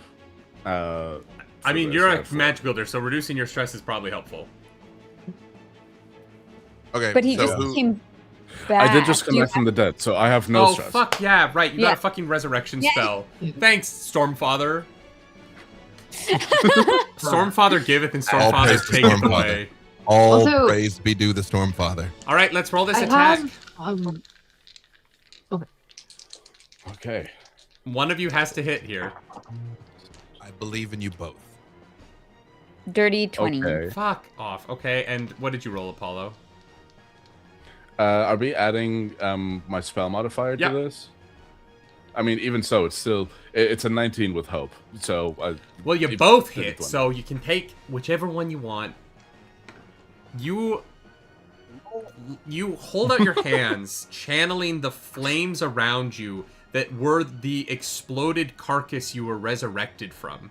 You take the energy that was your former body, magically gifted back to you by a god, and you congeal that and shape it, and then you pass that into your friend's body, and you watch as the cracks in the stone that make up your draconic friend begin to ignite like an engine, burning hotter and hotter as she wields her battle axe high, the energy of that fire igniting the shaft and then the blades. And as the fire begins to supercharge the very tips of this battle axe, you watch as your draconic friend swings through, and Craig, the Canadian Dracona, burns through the pillar like a hot knife through butter as you bring it crashing to the ground, and that oily substance disappears completely. The shroud upon the light of ascension gone. And Smoking Glue Guns goes, I really think your friend might try and kill me, so I'm just gonna go! And he runs and jumps into the light of ascension. Get in there, little buddy. You watch as his little body bye. begins to ascend. He is slowly rising, floating in the air. And in this moment, as you watch him begin to rise, you all notice the reason why you came to the top of this mountain. That pull in your chest, dragging you towards your creation, is telling you that it is time.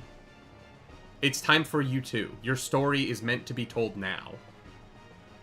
The light is calling. Do you go? I'm gonna pull out the remaining 40 Timbits. I'm gonna just like start tossing them to everybody. Eat up, you're gonna need it.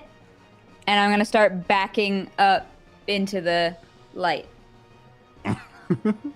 You back up into the light, and your vision goes white as you are suddenly in an unfinished basement, staring at a woman with long red hair standing over top of a 3D printer as it's forming a crystalline green structure. As she's staring at it, waiting for it to be finished, as she's pushing a needle and thread through leather, watching, just waiting for the next step of her cosplay to be done, as you rise up and disappear into Ascension.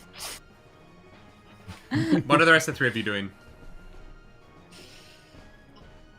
I just extend my hand to my sister and I say, Well, I want to go because I'm going to find that goblin if he is a bad god. And I hold up the lightsaber and I'm like, and commit some deicide. And Mara will smile, just like a big smile at her brother and say, well, I'm not going to let you go by yourself. Come on. After you, then. You two All leap right. into the light of ascension. Gloom, you see a just ridiculously tall, bald man with a beautiful goatee. He's sitting in front of a crowd in a dark ballroom with people on either side of him dressed as vampires for some reason. And he seems to be weaving this tale. And the audience is cheering and applauding. And you know that this is the person who will create you. And you enter into the world of creation through this portal. Katiosaurus, you see a woman with frazzled hair and large glasses sitting behind a table with books stacked on either side of her, frantically trying to sign and hand off book after book after book, as she is just excitedly watching this creation of hers get handed into the hands of all the people who will enjoy it. And you ascend through this light into the distance and disappear. Apollo, you're the last one there. Your friends have left. You're munching on a Timbit. I'm experiencing fantasy Canadian food for the first time. And I'm like, this is great. 10 out of 10, no notes. Before I am going to go into the light, but before I do, I'm going to walk back down the stairs, and I'm going to go to the guards and to the ogre, and I'm going to say, hey, we can go now. We don't have to wait for a cooldown to ask for another idea. We can be creative endlessly now. And then I run and I do the like slow-mo leap into the light. You see a young man sitting surrounded by books, just like ripping his hair out at the thought of another all-nighter studying. But in that frustration and in that stress, there is a spark of the beauty of knowledge that you see behind his eyes, and the value in what he's doing is known to him. And that is your last thought as you fizzle away. In the room at the bottom of the Light of Ascension, Matt GPT pops back into his existence, looking around, and just watches as this troll ogre character runs by and leaps into the light and is just like, fuck you, man! Begins to ascend themselves. And Matt just looks around at the decay and destruction of all he had wrought and sees that Smoking Glue Guns is gone and just goes, fuck. And that's where we're going to end our story. Spectral Prismatic, thank you for that final fear. I'm sorry I didn't get to use it. Thank you for all of your donations and gratitude and for being here for watching. $30,662.73. Hell. Thank you for bringing me back from the dead. That was really fun. Yeah, Stormfather. Made that possible. Y'all, thank you so much for helping me tell this little story in this silly little world that I desperately wanted to use to say fuck AI. And Disney, what the fuck, buddy? Fuck you too right now. Y'all, Apollo, thank you so much for bringing in a character that talked about the value of stories. I think the reason that we all do this is because stories are how we connect as humans, and I hope that everyone continues to tell theirs, and I hope that you enjoyed this one. I hope it was fun to watch it happen, and that Smoking Glue Guns inspired somebody to do something, because that was the whole point of all this, right? Me to kill him, yeah. Yeah, or for B-Dave to like try and kill the goblin. Absolutely wild. No, I just want to say he's the chosen one. I don't like him. Thank you so much. Listen. Every single person who donated. I just got to say a quick thank you to our sponsors. Emberglow Gaming, your matching donation was incredible. Go check out Emberglow Gaming. The Dice Goblin Vault that they make is so sick, and I want one so bad. We got a shout out, huge shout out to Crescent Moon Alchemy Co. They gave us 5 of their incredible backpacks to give away. In fact, I have to give one away right now. Can you believe that? Can you believe that? I gotta give one away to Jabroni. Jabroni, you're gonna get a backpack. Yep, you earned Yo, it. Jabroni, thank you for your You crazy. Jabroni pushing us crazy over donut. $30,000 raised. Absolutely Great incredible. And then You're officially my favorite jabroni. we gotta send a huge thank you to Hero Forge Minis. Hero Forge 30 giveaways. What an unbelievable gift. Thank you so much. It means the absolute world to us. We gotta send a huge thank you to, I should have done this in an order so I could have remembered if I messed it up. Dispel Dice. We got one last set of Dispel Dice, or a gift card to Dispel Dice to give away. The final Dispel Dice giveaway goes to Feral Gale. Feral Gale. Ooh, I gotta hook you up with my friend Basic Wit Girl. All right. That is all of our giveaways. Thank you so much to all of our sponsors. And of course, last but certainly not least, Darrington Press. Darrington Press, it's been an incredible year together. We raised over $54,000 in this collaboration between Charity Heart and March and now Heroes Without Borders 2.